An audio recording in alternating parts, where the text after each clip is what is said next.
Our MC points his gun and shoots a wealthy guy right in the chest. The second cow hits the ground. His bodyguards rush in and shoot Nian multiple times. Bleeding out, our boy tells the dying cow that all his money couldn't save his life, and he's just glad he finally avenged his parents. As his vision fades, Nian curses his unfair fate and refuses to accept going out like this. Suddenly, he opens his eyes and wakes up in bed. Checking his chest, he realizes he doesn't have a single scratch on him. Looking around the small room, he immediately recognizes it as his old apartment from his school days. Our guy quickly figures out he's been reborn into the past. He then spots an ad on his computer monitor for the open beta of a full immersion VR MMO game called Conviction, realizing the game just launched. Grabbing an old family photo, Nian remembers how his parents used to trade a rare metal, making them incredibly rich. His dad even opened a metal refining company, but the good times didn't last long. When Nian was 25, Cao's massive Century group targeted his father's business. Cao bribed their friends and relatives to betray them, leaving the company completely bankrupt. This pushed his father to take his own life, and his mother soon passed away from depression.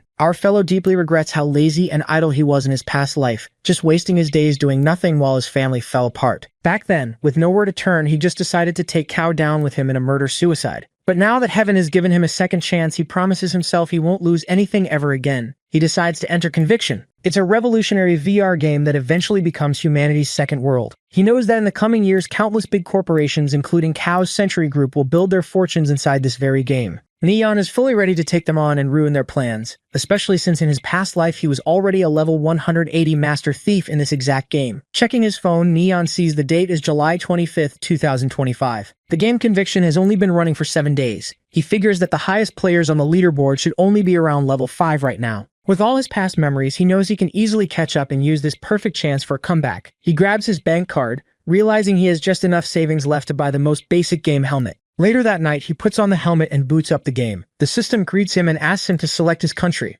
Conviction is split into 3 main groups: the Lawful Good Light faction, the Lawful Evil Dark faction, and the Neutral Giant tribe. Remembering his past playthrough, he chooses the human-led Greenland Empire under the Light faction. For his class, he picks the Shadow Dancer Thief. Since he poured years of effort into mastering this exact class before, he already knows every skill in class quest, giving him a massive advantage from the start. He names his character Nirvana Flame and finally enters the game world. He spawns right in the middle of the bustling Carol City in the Greenland Empire. Looking at his virtual hands, he takes in the familiar feeling of being back. He quickly opens his status panel and allocates his starting stats, adding 3 points to strength and 2 to agility. In his past life, he messed up his initial point allocation, which wasted a lot of his leveling time, so he makes sure not to repeat that mistake. With his stats set, he heads straight for the city's teleportation point. Walking through the city, Nian spots an arcane mage selling a basic white-gray dagger, but he ignores it, knowing he can teleport to Locktown and buy it for way cheaper. Soon, his eyes land on a level 3 silent paladin named Flying Stone selling a stealth skill book for 6 copper. A couple of other players are standing around complaining that the price is way too high.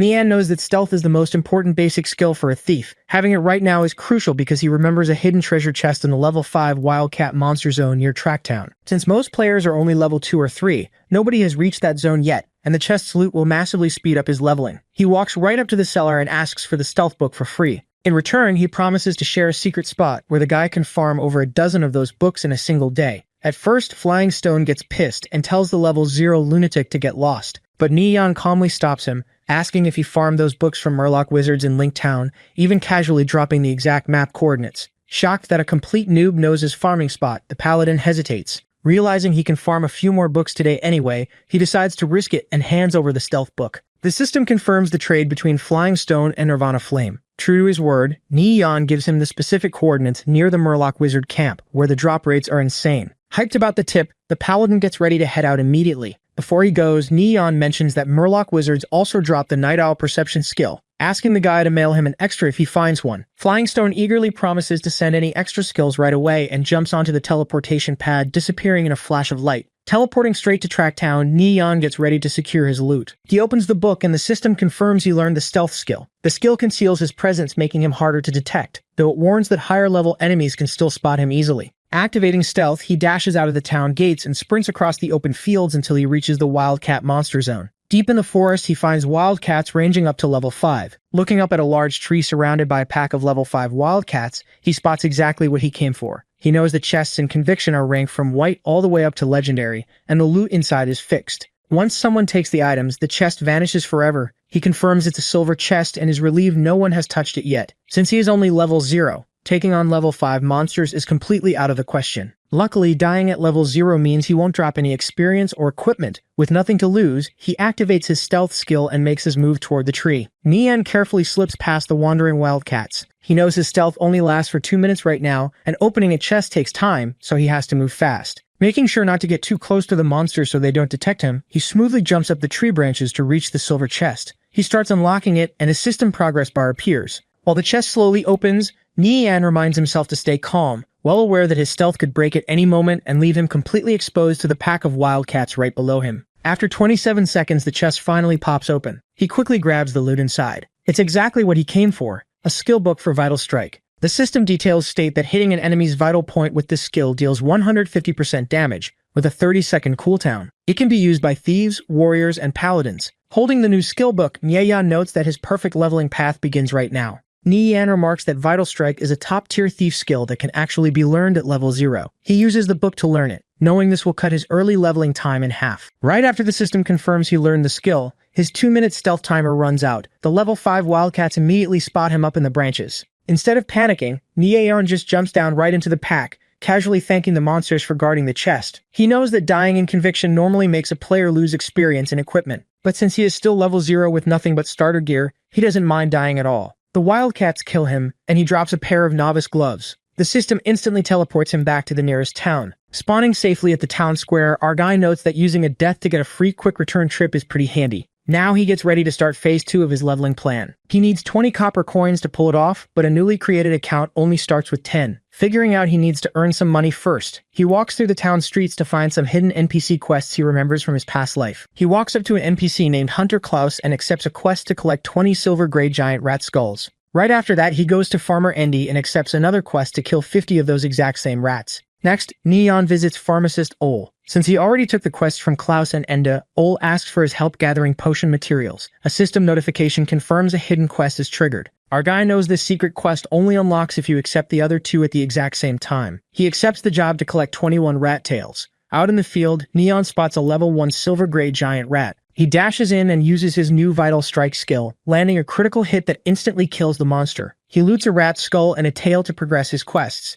The rat also drops a piece of equipment, some white-quality tough leather leggings. He notes he can easily sell these for at least 7 copper coins at the auction house. He spends the next hour grinding, repeatedly using Vital Strike to clear out the rat pack. After getting everything he needs, he heads back to town and turns in the items to the 3 NPCs. The system rewards him with 34 copper coins and 3 basic instant health potions. He's pretty happy the hidden quest gave him potions, which is a nice bonus. After putting the leggings up for sale on the auction house, he heads straight to the weapon shop, where the shopkeeper enthusiastically welcomes him inside. Nian tells the shopkeeper exactly what he needs. A crossbow usable at level 0 with an attack of +3 or higher, a fire rate of 12 or more, and a price under 40 copper coins. The shopkeeper enthusiastically brings out his masterpiece, the small powerful crossbow. It costs exactly 35 copper and features a +5 attack with a special triple shot effect. Nian buys it on the spot, along with 9 bundles of cheap crossbow bolts, spending 44 copper coins in total. Fully equipped, he leaves the town and heads straight for the Wild Buffalo Zone. He knows that Conviction has a strict level suppression system where every 5 levels creates a massive gap in power.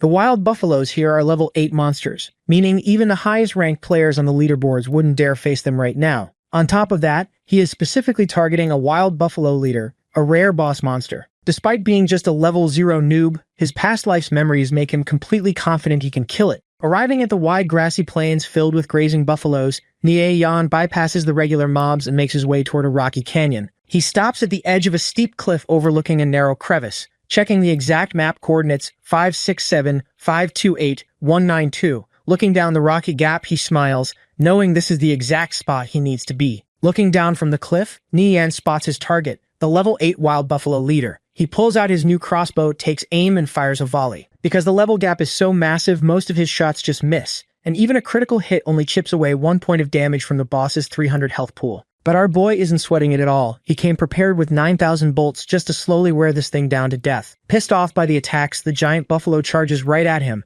but it slams headfirst into the narrow canyon walls. The monster is just too wide to fit through the gap. Neon smirks, knowing this exact spot is a confirmed terrain bug from his past life. There's absolutely no way the boss can attack him here. He simply stands his ground and unleashes an endless barrage of arrows onto the trapped beast. 3 whole hours pass. After burning through nearly 4,000 bolts, Ni Yan starts wondering how this stubborn thing is still alive. He keeps firing until a final bolt strikes the buffalo, completely draining its health to zero. The massive boss finally collapses. For killing a monster so far above his level, the system rewards him with an insane 1,800% experience bonus, giving him a whopping 8,290 EXP. A golden light surrounds him as he skips level 1 entirely and jumps straight to level 2. Thrilled with how perfectly his plan worked, our guy hops down into the gap to see what the boss dropped. Sitting on the grass is a glowing red loot drop. He reaches in and pulls out a sleek, dark curved dagger. He checks the loot and sees it's an unidentified bronze-grade horn dagger. In conviction, boss drops like this are super rare with a very low drop rate. He figures it's a level 5 weapon that could sell for at least 3 silver coins, but he needs to get it identified first to see its exact properties. Just then, a system message pops up saying his leather leggings sold for 8 copper coins.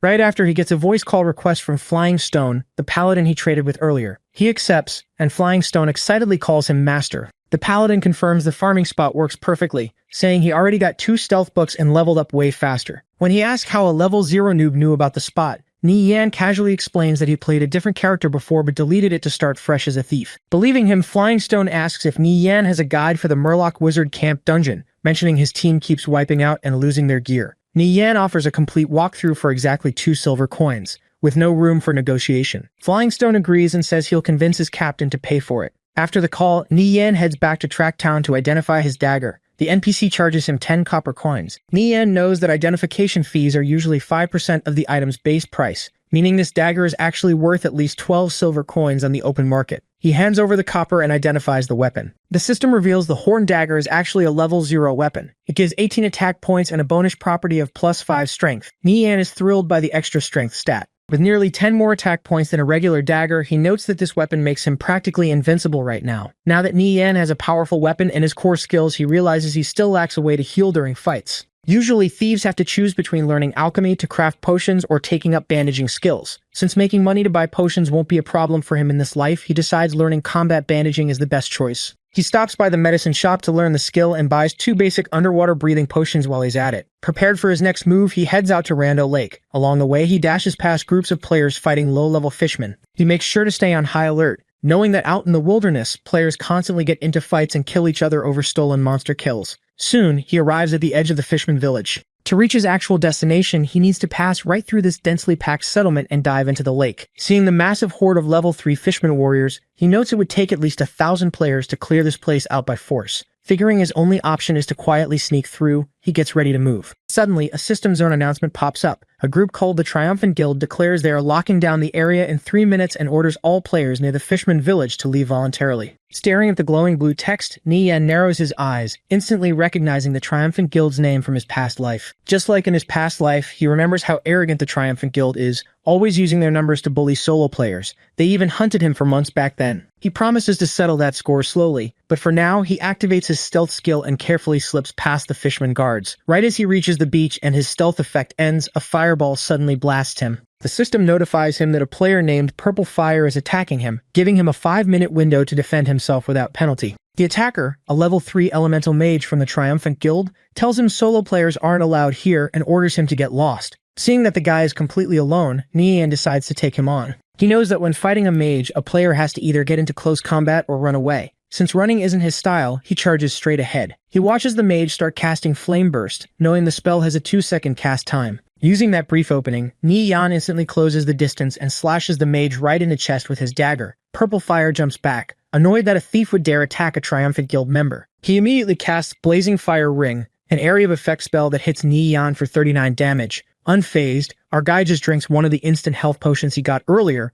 recovering 89 health points while still standing inside the fire. He dashes right through the flames and slashes the mage again for 36 damage, pointing out that a mage can't escape once a thief gets close. Panicking, the mage unleashes another blast of fire to force Ni Yan back. Purple Fire assumes Ni Yan must be down to around 20 health points after taking those hits. Checking his own status, the mage sees he still has 51 health points left, and figures one more fireball will easily finish the fight. He leaps into the air to launch his attack, yelling that this is what happens when someone opposes his guild. On the ground, Ni Yan just calmly readies his dagger and waits for him to drop. Right before the mage can unleash his spell, Ni Yan hits him with a vital strike, slashing right through him. Purple Fire is completely stunned, wondering how a mere level 2 thief survived his fire attacks. He quickly realizes Mi Yan must have used an instant health potion and demands to know how a solo player could possibly afford one. Mi Yan coldly tells him to figure it out after he respawns back in town, watching the mage disintegrate into blue pixels. Grabbing the loot, Mi Yan picks up the weapon the mage dropped, a level 0 bronze staff worth over 10 copper coins. Knowing the rest of the triumphant guild will be on his tail any second, he immediately sprints down the beach to make his escape.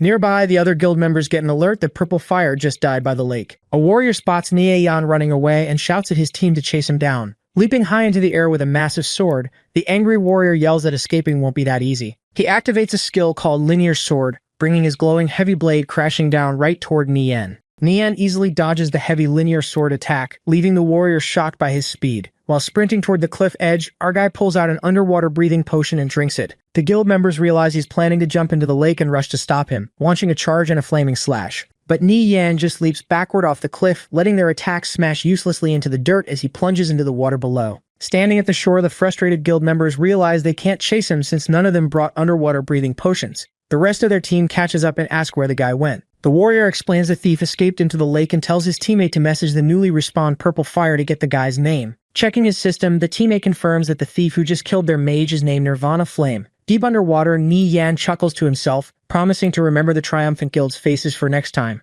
Glad to finally be away from them, he swims toward the bottom of Rando Lake, remembering there are hidden treasure chests down here. Soon enough, he spots a small chest sitting among the rocks and seaweed. He opens it up and gets a fishman water-repelling pearl. The system explains it's a special item that grants a 30-minute underwater breathing skill with a 12-hour cooldown. He notes that even though it isn't a super rare drop, it is extremely useful for him right now. Right after grabbing the pearl, a heavy trident suddenly shoots through the water, barely missing his face. Yan quickly realizes he just swam right into a fishman nest. He knows he is absolutely no match for fishmen while underwater. At that exact moment, a massive explosion goes off up on the surface at the Fishman tribe village. The loud blast alerts the fishermen on the shore, and they immediately dive into the lake with their tridents. Watching the explosions on the surface, Yan smiles. He realizes the triumphant guild's attack just lured all the fishmen away, leaving his path completely safe. He keeps swimming until a system message tells him he discovered Heart Lake Island. Breaking the surface of the water, he takes a breath but suddenly hears a scream. He looks towards the shore and spots a pink-haired girl running from 3 giant spider monsters. He instantly recognizes her as Yahello,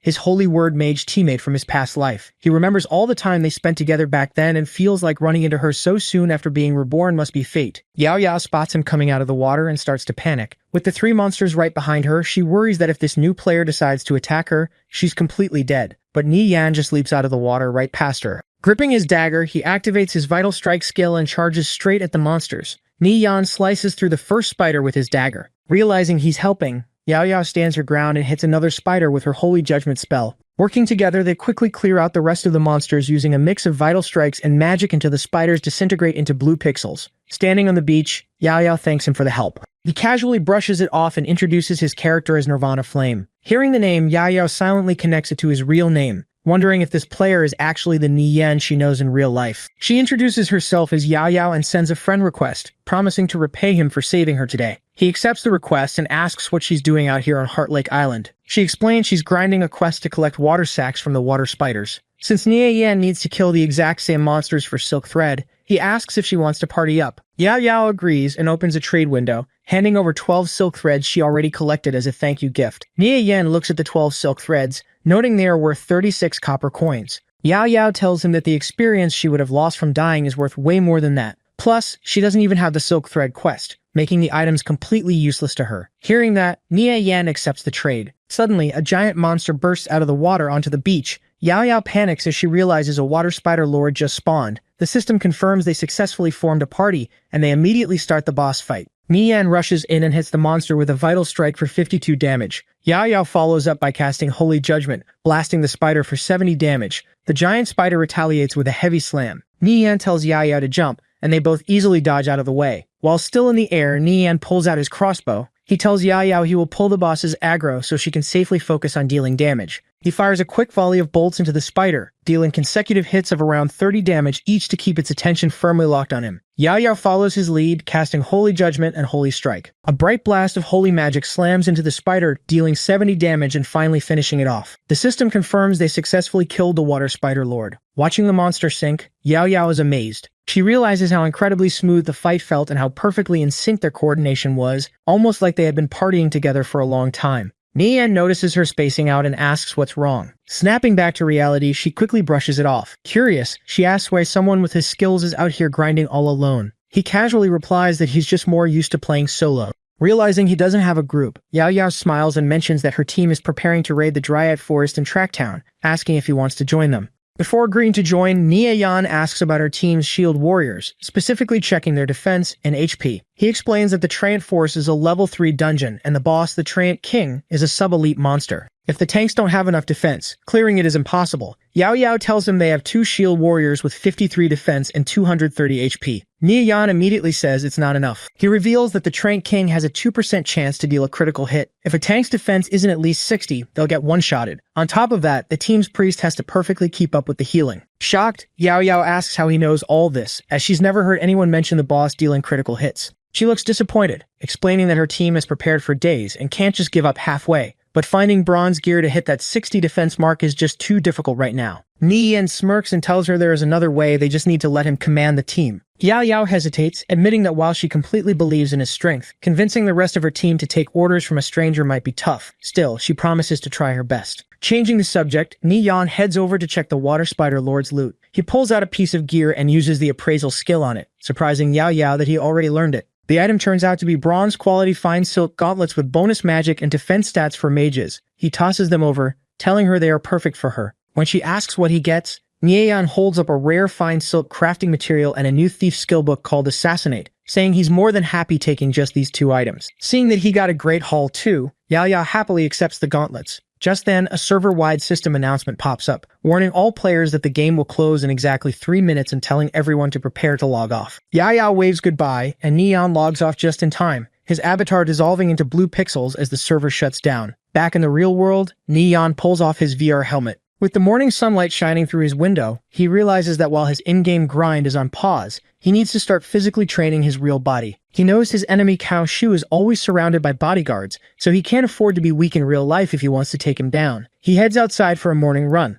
As he jogs down the street, a massive truck suddenly swerves right toward him. Reacting instantly, he dives out of the way, sliding hard across the pavement just in time to avoid getting crushed. As he sits up groaning, a familiar voice calls out his real name. He looks up and is completely stunned to see a girl with pink hair rushing over. It's Yao, looking exactly like her in-game avatar Yao. She pulls him up, scolding him for being so careless, and notices his arm is bleeding. While she hurries over to her car to grab a first aid kit, Nian watches her. He remembers that Xiao was his high school deskmate and his absolute biggest regret from his past life. Back then, his personality was too weak, and he never had the courage to confess his feelings to her. Even worse, just because she was associated with him, Cao Shu's Century Group eventually targeted her, pushing her until she developed a severe mental illness. Xiao carefully bandages his scraped arm, nagging him to stop being so rash. Instead of apologizing, Nian just smiles and casually flirts, asking why he should worry when he has her around. Blushing and flustered, Xiao huffs that she doesn't want to take care of him and quickly drives away. As she drives off, she can't help but wonder if the confident Nirvana flame she met in the game is actually Nian.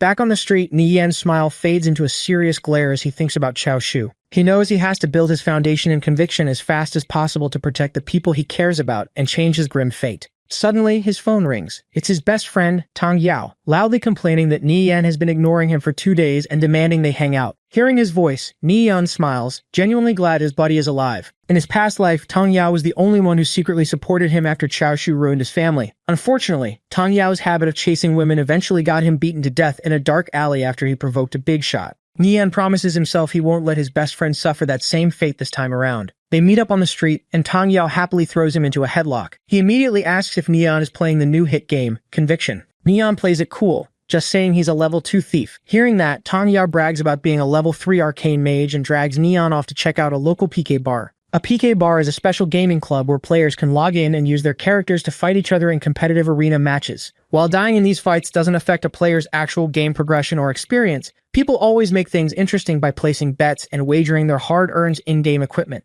Walking into the PK bar, Nian notes that Tang Yao loves to gamble even though he always loses. Right on cue, a guy named Wei Kai walks up, mocking Tang Yao about coming to give away his money again. Wei Kai then notices Nian and laughs, asking if the lesson he got last time wasn't enough. Tang Yao steps up, wrapping an arm around Nian and telling him not to worry since they won't dare try anything with him there. Watching Nian's quiet confidence, Wei Kai silently wonders why the kid is suddenly so calm and bold today. Tang Yao gets impatient and challenges Wei Kai to a match for 200 a round. They both hop into the gaming pods and the overhead screen shows the matchup. Tang Yao's level 3 Arcane Mage versus Wei Kai's level 3 Berserker. Watching the arena load, Nian immediately sees the problem. Wei Kai is a Berserker who already learned the charge skill, which puts an Arcane Mage at a massive disadvantage. On top of that, the map is a flat grassy plain, making it incredibly hard to dodge. He figures Tang Yao is definitely going to lose. Suddenly another guy named Shi Feng calls out to Nia Yan. He tells him to stop watching since Tang Yao is obviously going to lose and challenges him to a round instead. Nia Yan casually agrees but states he will only play one round and won't bother if the wager is too small. Furious at the sudden arrogance from a guy he considers a weakling, Shi Feng yells that he's going to teach him a lesson. He bets his entire stash of 700 on a single match. They strap into their pods, and the screen displays Niyan's level 2 Thief against Shi Feng's level 2 Ranger.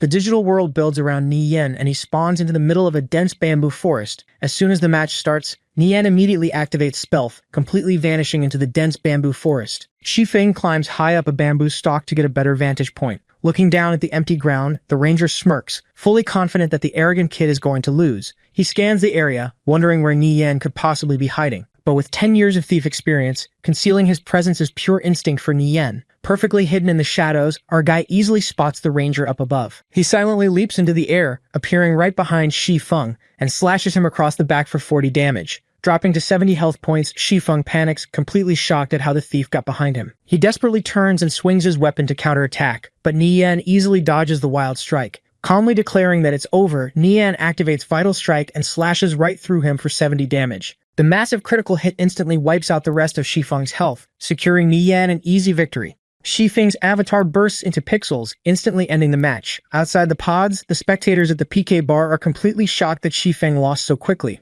Stepping out of his pod with a smirk, Niyan feels like fighting a level 2 beginner ranger is basically just bullying. Sitting in his own pod, Shi Feng is dumbfounded, wondering how a few simple movements resulted in a direct one-hit kill. Even Wei Kai is watching closely, shocked to see the usually submissive Niyan act so decisively. Niyan walks over to Tang Yao and asks how his match went. Tang Yao groans, admitting he lost 2 rounds and 1,200 bucks. He complains that Wei Kai's Berserker had an anti-magic aura, which he thinks completely counters his mage. Niyan casually corrects him, explaining that the aura only reduces a tiny bit of magic damage. He tells his friend that as long as the spell release timing is right, beating a Berserker is still very simple. Tang Yao admits his timing was off and got insta-killed when the Berserker closed in, but then looks at Niyan in surprise, asking where he learned all of that. Instead of answering, Niyan just holds out a stack of cash. Tang Yao stares at the money, completely stunned that his buddy actually won his match. Seeing this, one of Wei Kai's guys loses his temper. Furious that Niyan dared to win their money, the guy steps up, yelling about his arrogance, and throws a heavy punch right at Niyan's face. But Niyan doesn't even flinch, effortlessly catching the guy's fist midair with one hand. Niyan effortlessly flips the guy over, slamming him flat on his back. He mentally notes that in his past life, he practiced real-world fighting specifically to deal with Cao Shu.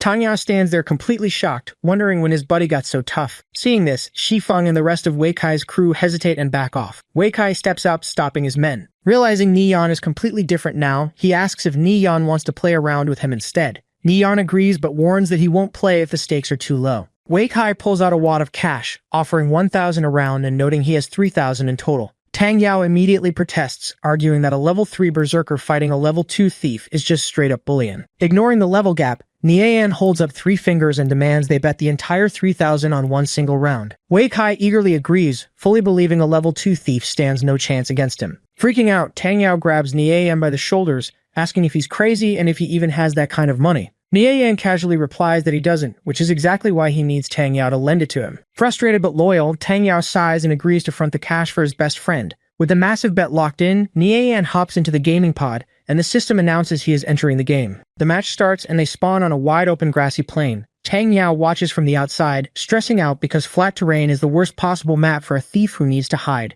Wei Kai arrogantly offers to change the map if Nian thinks it's unfair, but Nian simply declines, saying the grassland is fine, and immediately activates his stealth skill, fading from sight. Wei Kai stands ready, knowing that even if he can't see the thief, the moving grass clumps will easily give away Nian's path. Nian knows this too, figuring he needs an external force to hide his tracks. He waits for a gust of wind to sweep across the plains. As the wind picks up and makes all the tall grass sway at once, Nian uses the natural movement to mask his approach. Completely losing track of his target in the blowing grass, Wei Kai panics. He blindly swings his massive sword in a wide circle but hits nothing. The Berserker sweats, realizing he's never seen a thief use stealth masterfully to turn a terrain disadvantage into a weapon. Suddenly, the wind stops. Ni Yan freezes perfectly in place right behind Wei Kai, patiently waiting for the exact moment the next gust of wind rises to make his strike. Wei Kai stays on edge, guessing the kid must be creeping up slowly in front of him to avoid leaving tracks. But as the wind blows through the grass again, Ni Yan suddenly materializes right behind him and slashes his back for 35 damage. Shocked that the thief got behind him, Wei Kai immediately retaliates with a whirlwind slash, spinning his heavy greatsword in a massive circle to force Ni Yan back. But our guy knows the game mechanics perfectly. He knows that using a greatsword for that specific skill leaves the player locked in a 1-second backswing recovery animation. Seeing his perfect opening, Ni Yan dashes right back in the exact fraction of a second the spin ends. He activates Vital Strike and slashes the Berserker. Outside the pods, the spectators are completely blown away by his flawless timing. The hit deals a massive 96 damage, instantly dropping Wei Kai to just 34 health points. Pushed to the brink and desperate, Wei Kai activates Flame Slash. His massive sword erupts in fire as he leaps into the air, bringing the blazing weapon crashing down toward Ni Yan. Unfazed by the fiery attack, our guy just calmly grips his dagger and readies himself for the strike. Outside the pod, Tan Yao yells for Ni Yan to dodge quickly. However, Ni Yan realizes Wei Kai is using Flame Slash just to force him back and break his combat rhythm. Knowing that close combat is his biggest advantage as a thief, and seeing that his health is still high enough, he decides to simply tank the hit.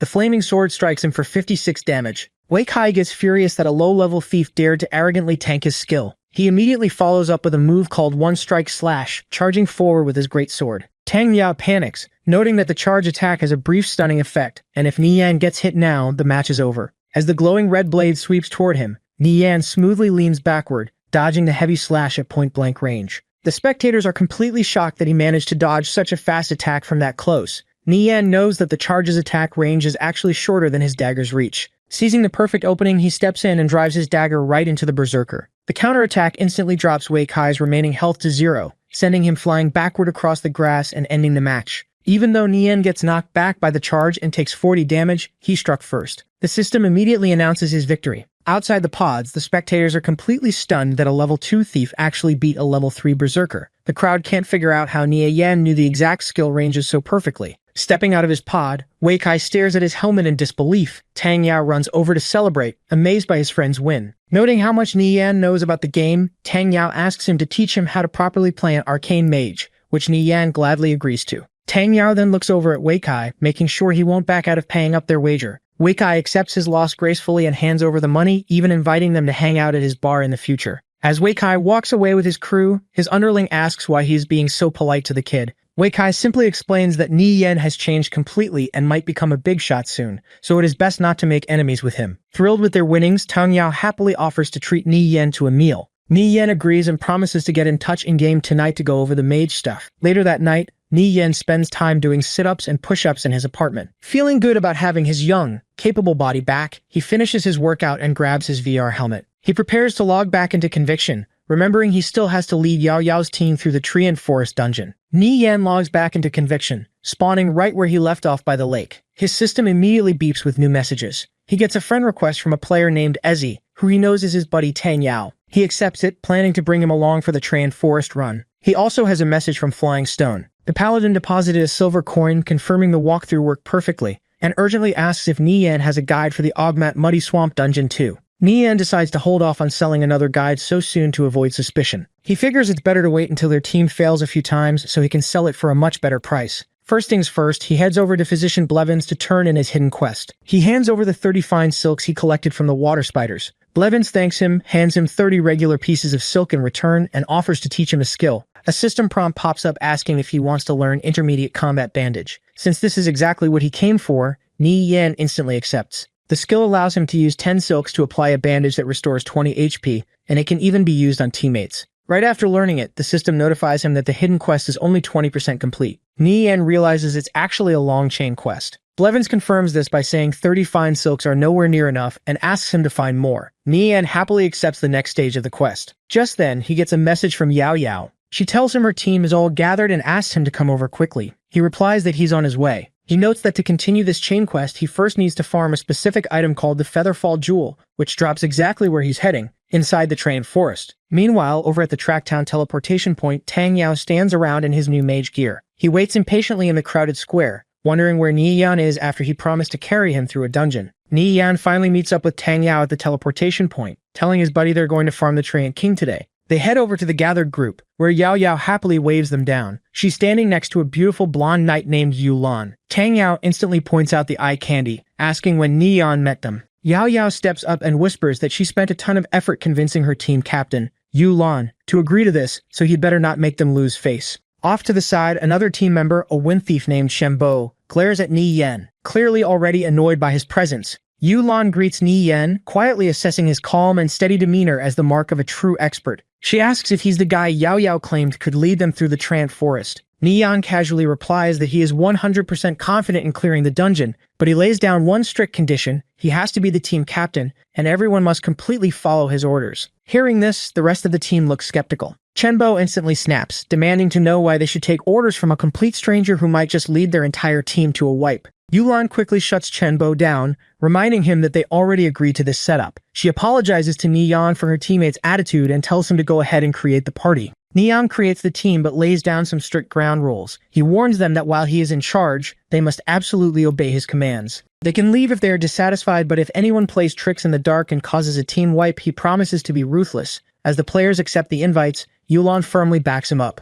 She announces to the group that Ni Yan's orders are her orders and anyone causing trouble will be permanently kicked from her team. Left with no choice, Chen Bo grudgingly joins the party. To ease the tension, Ni Yan reminds the group that they all share the exact same goal of clearing the dungeon. To prove he is serious, he confidently declares that if any mistakes happen due to his improper commands, he will personally compensate them with 10 silver coins. The massive sum completely shocks the team, leaving them impressed by his boldness. Yao Ya just smiles, whispering to Yulan that she knew he could do it. Wasting no time, Ni Yan takes charge and orders everyone to report their names and stats, starting with the shield warriors. The main tank, Boiled Water, steps up first, reporting 61 defense and 230 HP. Next is the sub-tank, Dumplings, with 51 defense and 160 HP. The rest of the members follow suit, including a fire mage named Blazing Flame and a player named Pumpkin. After hearing what he has to work with, Ni Yan immediately starts handing out tasks, ordering Boiled Water to go buy a haste potion and Pumpkin to grab a strength potion. Hearing the orders to buy so many expensive potions, the team immediately starts complaining. They argue that even if they clear the dungeon, they won't make enough money back to cover the costs.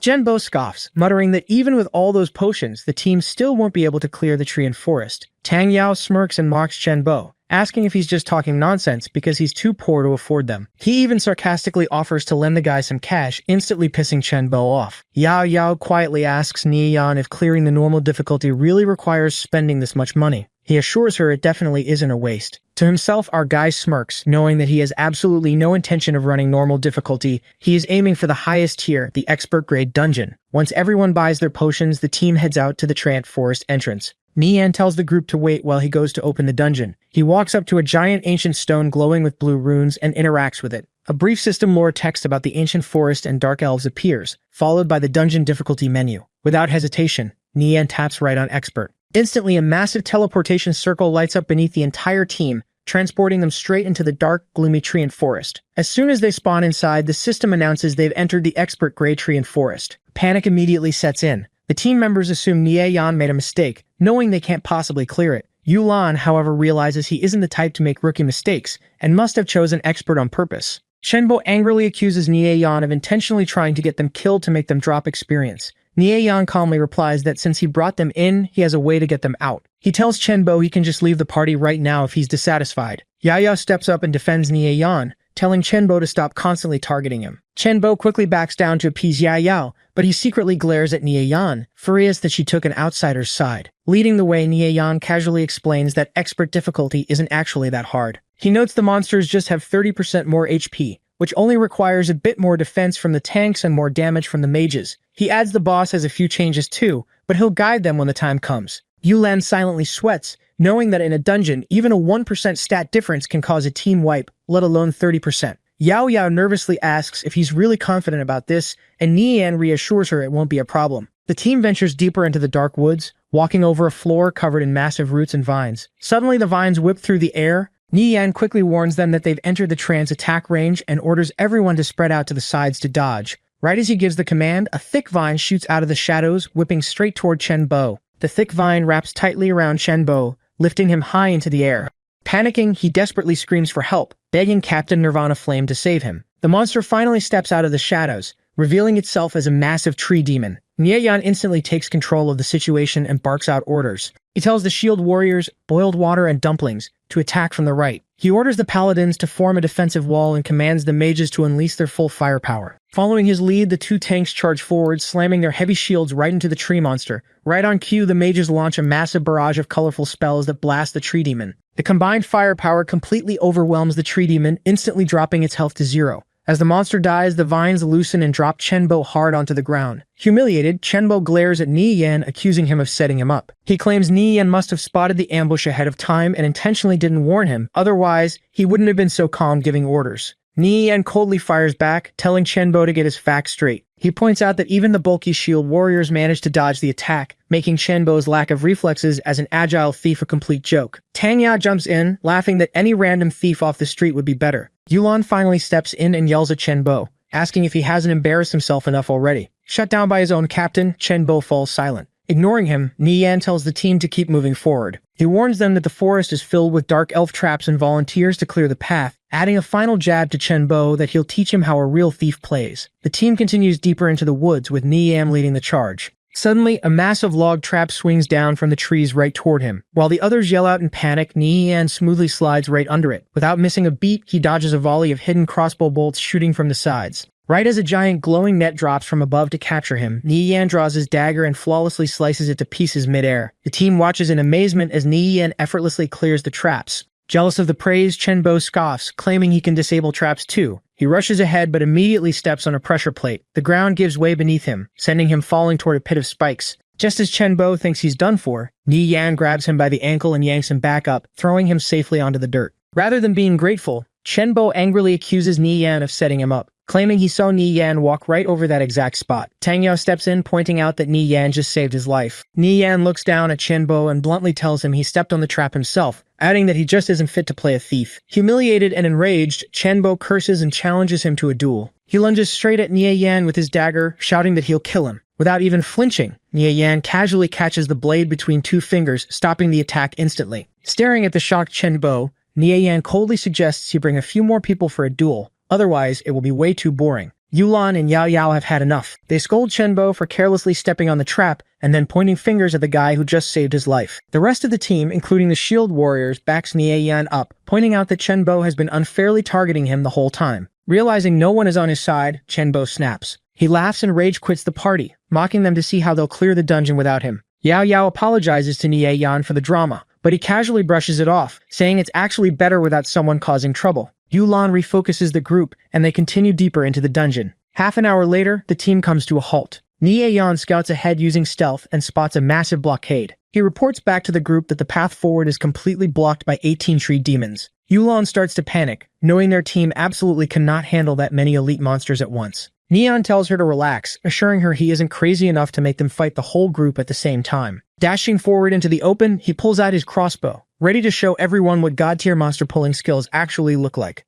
Neon leaps into the air and fires his crossbow. Thanks to its special triple shot effect, 3 bolts shoot out, but they fly off in completely different directions. The team starts panicking, thinking his hand slipped and they are about to get swarmed by the whole pack. Ignoring them, Neon casually walks back and orders the main tank, Boiled Water, to stand at a specific set of coordinates. The bolts hit the trees and brush far off in the distance. The noise successfully lures most of the tree demons away, splitting them up and leaving only 2 behind. Watching this, Yulan is completely amazed. She realizes he just used a 3-shot crossbow to hit 3 different locations and pull aggro perfectly. She asks Yao Yao where she found such an expert, noting that even the top elite thieves on the leaderboards would struggle to pull off a move requiring that much vision and agility. Yao Yao just stares, equally surprised by how capable he actually is. With the path mostly clear, Neon initiates the attack. He orders Boiled Water to block one of the tree demons, reminding the tank that as long as he keeps his balance, the monster can't hurt him. He then commands the rest of the team to follow his lead and focus all their firepower on the second one. Boiled Water steps up and successfully blocks a heavy strike with his shield. At the exact same time,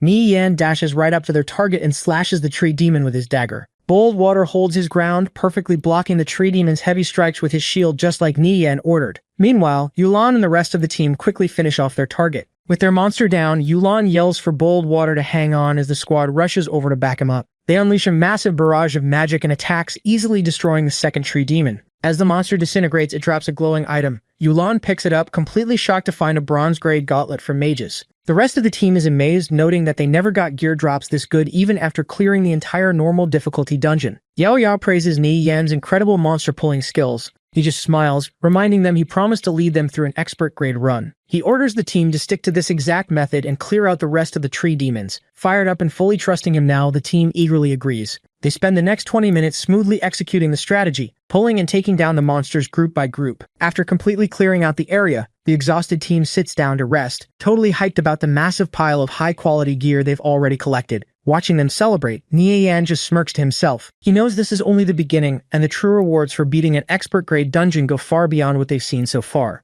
After resting up, Ni Yan leads the team forward and tells them to head west. Yulan gets confused, pointing out that the west path is a known dead end and they should go east. Ni Yan just tells her to trust him and promises he won't lead them astray. To himself, he notes that this path holds a branching storyline so deeply hidden that absolutely no one in the game has discovered it yet. As they walk through the woods, they suddenly hear the soft sound of a flute. Up ahead, they spot an old man sitting on a rock playing the instrument. The system simply labels him as a nameless old man, but Nie Yan knows exactly who he is. Yan Pat, the tree demon shepherd and guardian of this jungle. Nie Yan recalls the dungeon's main lore. Yan Pat used to keep the tree demons and humans living in perfect harmony until dark elves showed up. The elves corrupted the demons, making them slaughter humans and forcing the human empire to send warriors to kill the Trand King. The old man stops playing and warns the team to leave immediately, stating the demons will kill any human who enters and will gain immense power once night falls. Stepping forward, Nie Yan respectfully addresses him by his true name, Honorable Shepherd Ian Pat, and declares that they came here specifically to eradicate the tree demons and ensure they face judgment. Hearing this, the old man gets furious. He yells that the underground beasts are the ones who truly deserve death because they stole his real flute and hid in the dark. Watching this whole interaction play out, Yulan is completely stunned. She realizes Nie Yan is successfully triggering a hidden storyline and asks Yahello how on earth he managed to find such a secret NPC. Yahello just stares at him in awe, admitting she has no idea who this guy really is.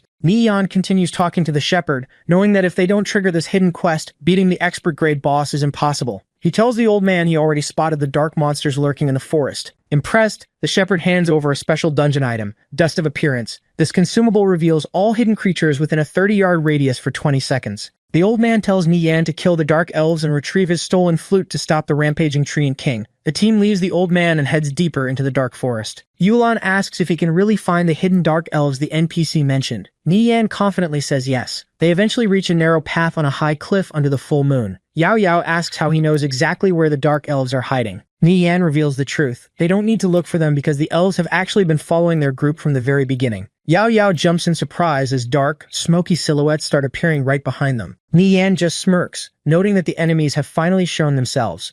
Nie Yan notes that the two dark elves are timid and will be impossible to catch if they manage to flee, so the team has to take them out in one go. He waits until they are deep in the narrow pass and throws the Dust of Appearance behind him. The sparkling dust reveals the two hidden dark elves, who look like small purple gremlins. Completely caught off guard, the elves try to turn and run, but Nie Yan already had his teammates in position. Boiled Water and Tang Yao are waiting right in their path. The shield warrior blocks their escape while Tang Yao laughs, telling them he's been waiting. Tang Yao quickly charges up his magic and blasts one of the elves with a massive pillar of fire. The monster screeches as it takes the hit. Seeing the opening, Yulan and the rest of the team rush in to help finish the job. Nie Yan orders the team to kill the elves, noting that they have the shepherd's flute. One of the elves tries to slash him with a purple-tinted blade, but he easily slips under the attack. Our guy counterattacks with a vital strike right to the elf's back, dealing 50 damage. With the rest of the team jumping in, they quickly wipe the floor with the two monsters. After the elves vanish, Nie Yan picks up the quest item they dropped. It's Ian Pat's flute. This special item is a total game changer for the dungeon because it makes all tree demons tremble, cutting their attributes in half and dropping their health by 300 points.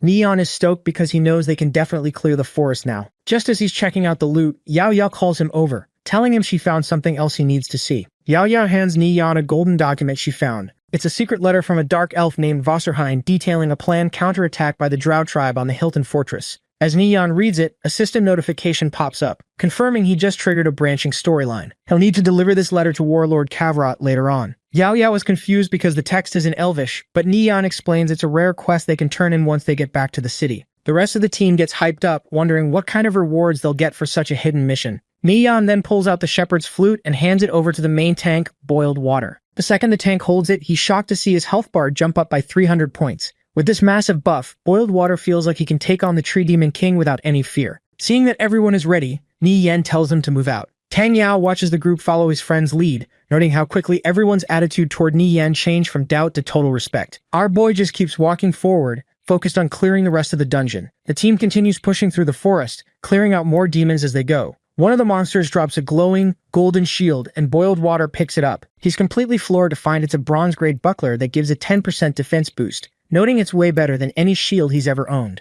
Seeing how much the gear would help her tanks, Yulan walks up to Nie Yan. She feels a bit awkward asking since they only got this far because of his leadership, but she offers to buy the buckler from him. She knows that with a shield like that, her team could handle higher-level dungeons even on their own in the future. Nian doesn't care about the extra cash. He tells her he only needs thief gear and a specific item called the Featherfall Jewel that drops from the boss. He says he'd just end up selling the rest of the loot anyway, so she can just keep the shield for free. Yulan is genuinely thankful for the gesture. Yao also steps up, feeling a bit sorry that they're taking so much from him, but she thanks him anyway. Just as they finish talking, a massive, ground-shaking tremor hits the area. A giant, thorny vine, much larger than anything they've faced so far, bursts from the earth up ahead. The team realizes they've finally reached the end of the forest. It's time to face the Tree Demon King. A bunch of huge vines explode out of the dirt, and Ni Yan yells for everyone to stay focused because the boss is finally here. He tells the squad to get into their battle formation immediately, specifically ordering the shield warriors to move to the front and wait for his signal to engage. The Tree Demon King reveals itself, appearing as a massive, twisted tree monster. It's a level 4 Lord-grade boss with exactly 1000 HP. The monster is pissed, growling at them about trespassing on its land and telling them all to die. The boss doesn't waste any time and swings a giant wooden arm down at the group. Nian shows off his master-level thief reflexes, easily dodging the heavy slam by flipping through the air and landing safely as the ground shatters where he was just standing.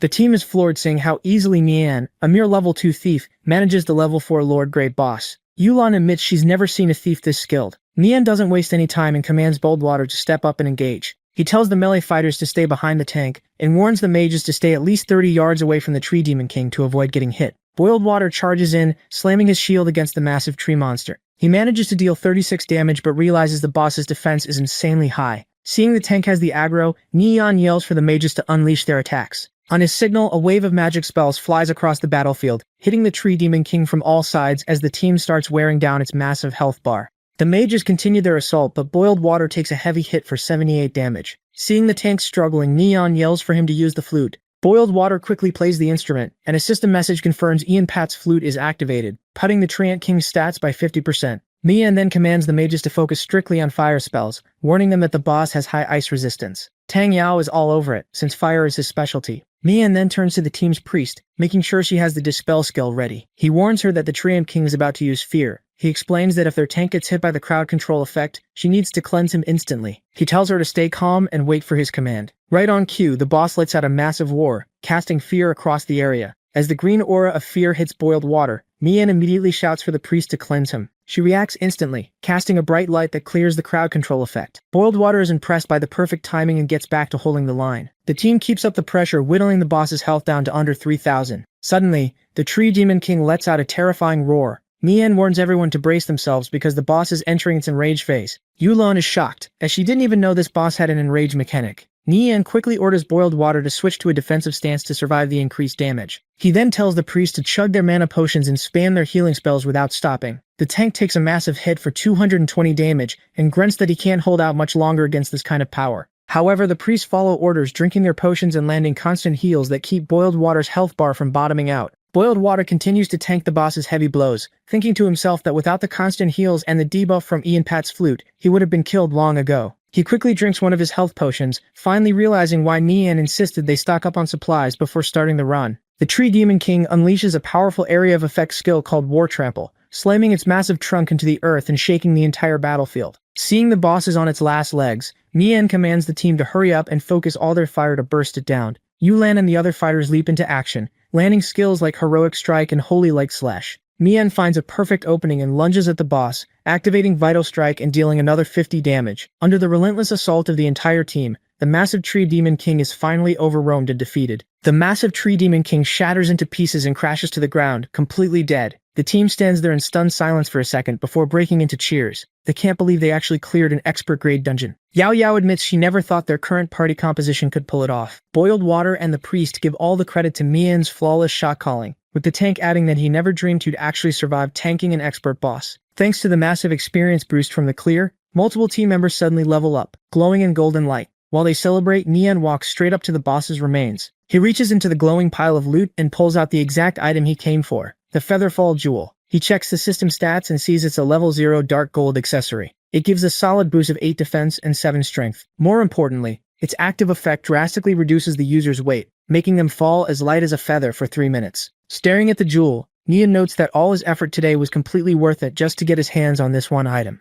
Right after grabbing the jewel, a golden light surrounds Nian as he levels up to level 3. A system message pops up announcing they cleared the expert tree and forest and rewards them with a massive 1,200 team glory points. Boiled Water is hyped, noting he's never seen glory points spike that high from a single run. Nian tells the team they can split the rest of the boss loot since he's good with what he got. He reminds them they still need to head to Kalor City to turn in the hidden quest. Yulon sincerely thanks him again, admitting she doesn't even know how to properly thank him for everything. The team steps into the teleportation circle and arrives at the Kalor City waypoint. Nearby players immediately notice that the whole group just leveled up. Watching from the shadows, Chenbo glares at Nian with pure hatred. Still furious about his own failures, he silently vows to make Nian pay for humiliating him today. Unaware of the bitter thief, Nian leads his team straight to the Kalor City military garrison. They walk right up to a high-ranking NPC, Warlord Kavrot. The warlord asks what brings the young adventurers there, and Nian hands over the golden secret letter. He reports that they captured 2 dark elves in the Tran forest and intercepted vital intel regarding an attack on the Hilton stronghold. The warlord's expression instantly turns serious as he looks over the document. Warlord Cavaro praises Nian for doing them a massive service and hands over a handsome reward. System notifications instantly pop up showing Nian earned over 32,000 EXP and a bunch of reputation points for both the Hilton stronghold and Kalor City. On top of that, Cavaro gives him 2 silver coins, 2 free strength attribute points, and a skill book for the stone ability.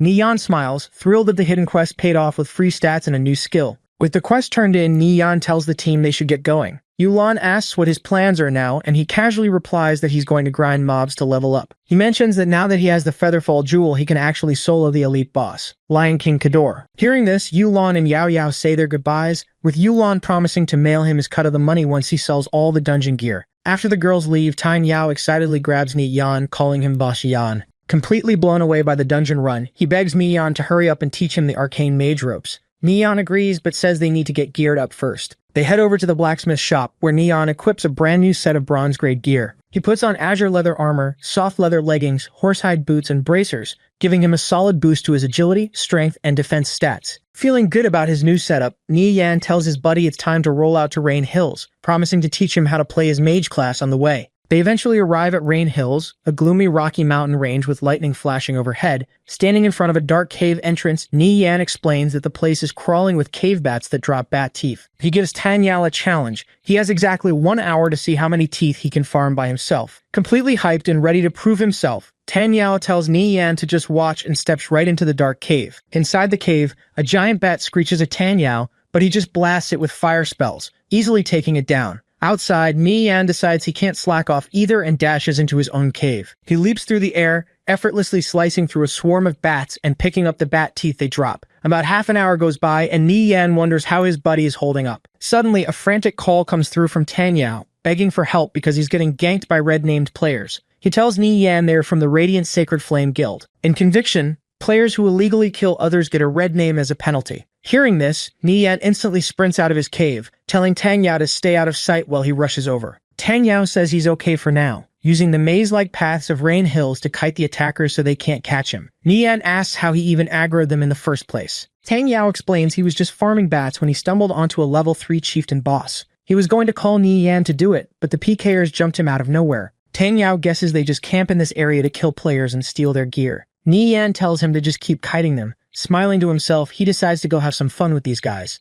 Arriving near Tanyao's location, he stops and looks down at the cave entrance. Just as he suspected, a group of players is guarding the exit, waiting to trap his friend. Down at the cave entrance, one of the PKers tells their leader, a level 3 elementalist named Dian Kang, not to worry about Tanyao escaping. Watching them from above, Nian smirks when he recognizes the rare fire chaser set on Dian Kang. Since red-name players drop their entire inventory when killed, this is the perfect chance for some free loot. Activating his stealth skill, Nian scales down the rocky cliff wall, reminding himself not to underestimate players who confidently PK out in the open. Suddenly, Dian Kang senses something is wrong. He orders his men to fall back and immediately casts Ring of Fire, blasting flames in all directions to catch his attacker. He taunts the hidden thief, asking if he really thinks he has what it takes to loot his gear. The fiery blast forces Nian to dodge, revealing his position. The other PKers immediately spot him and yell to kill the thief. Realizing this elementalist is actually highly skilled, Nian knows he can't afford to let the guy kite him from a distance. To close the gap fast, he pulls out a scroll of swiftness, instantly boosting his speed by 20% for the next 30 seconds. The ring of fire expands and hits Nian, dealing 35 damage. The system instantly activates his self-defense mode, giving him 30 minutes to fight back without any player-killing penalties. Instead of retreating, Nian charges straight through the wall of flames. Dian Kang is completely shocked that the lunatic would tank the fire just to close the distance, wondering how he is moving so fast. Reaching the mage, Nian activates his new assassinate skill and stabs Dian Kang right in the chest for 40 damage. Desperate to fight back, Dian Kang starts charging up a heavy spell called Scorching Pyroblast. Noticing the speed buff, one of the other PKers yells out that Nian used a scroll of swiftness. A warrior quickly jumps in to protect his boss, bringing his greatsword down with a flame slash. Nian raises his dagger to block the heavy strike, taking only 12 damage from the clash. Right after that, a paladin thrusts his weapon forward with a holy light attack, cursing at the thief. Nian easily dodges the glowing strike. He glances over at Dian Kang and notes that Scorching Pyroblast has exactly a 5-second cast time. Knowing he can easily reach him before the spell finishes, our guy ignores the melee fighters and dashes straight toward the casting mage. Nian reaches the mage well before the 5-second cast finishes. He lands a heavy kick that deals 30 damage, completely interrupting the spell and hitting Dian Kang with a stun. While the mage is dazed, Nian quickly slices him twice for 20 and 18 damage. Dian Kang snaps out of the stun and frantically leaps back, screaming at his team to peel the insanely fast thief off him. The warrior complains they can't catch him but still activates charge and rushes in. Nian just casually leaps right over the charging warrior, landing perfectly in front of Dian Kang. He immediately activates Vital Strike and slashes the mage for 60 damage, finishing him off. A system notification pops up, confirming he killed a red name player and rewarding him with 1 reputation point. Because of his red name penalty, Dian Kang drops his entire inventory as his body dissolves. The other PKers panic and rush in to grab the loot, terrified of what their boss will do to them if they lose his gear. But Nian is way ahead of them. He effortlessly snatches the glowing loot off the ground, stoked to finally claim the fire chaser set for himself. Desperate, the warrior swings his greatsword down with a linear strike, but Nian just blocks it, taking a measly 17 damage. Having gotten exactly what he came for, our guy turns and dashes away while the remaining PKers desperately chase after him, yelling not to let him escape. As Nian runs, a stray attack grazes him for 16 damage. Since his movement speed is too high for the PKers to catch up, he casually uses his combat bandage skill while running to heal his health back to full. The enemies spot him healing and curse in frustration. With his HP topped off and his skill cooldowns completely reset, Nian suddenly stops in his tracks. He turns right around and targets the warrior, declaring he's next. The warrior swings his heavy sword, but Nian easily leaps over the attack. In one smooth motion, he strikes the warrior with a vital strike for 55 damage and immediately follows up with assassinate, slashing him for another 38 damage. Panicking, the warrior yells for the thief to get off him and swings wildly to create some distance. Nian jumps back to dodge the attack. While flipping backward through the air, he pulls out his crossbow and fires a quick volley. The 3 bolts hit the warrior right in the chest, dropping his health bar to a tiny sliver. Sweating in fear, the warrior realizes he is only 1 hit away from dying. He quickly figures out that if he keeps chasing this crazy thief, he's just going to get killed and drop all his own gear too. The warrior turns and makes a desperate run for it, but he isn't nearly fast enough. Nian instantly appears right behind him, asking if he really thought he could run, before slashing him down. The warrior screams as his health hits 0, his body dissolving into pixels, and dropping his glowing gear onto the ground. Nian snatches up the loot, and turns his attention to the last PKer standing. He coldly tells the priest that he's up next. The priest is completely terrified, sweating bullets as he realizes his entire team is dead. He panics, knowing his squishy healer has absolutely 0 chance of surviving a one-on-one fight against a thief. Looming over him with a menacing glare, Nian raises his dagger. He smirks and asks the terrified priest if he's still having as much fun as he was when he was spamming holy light spells just a minute ago.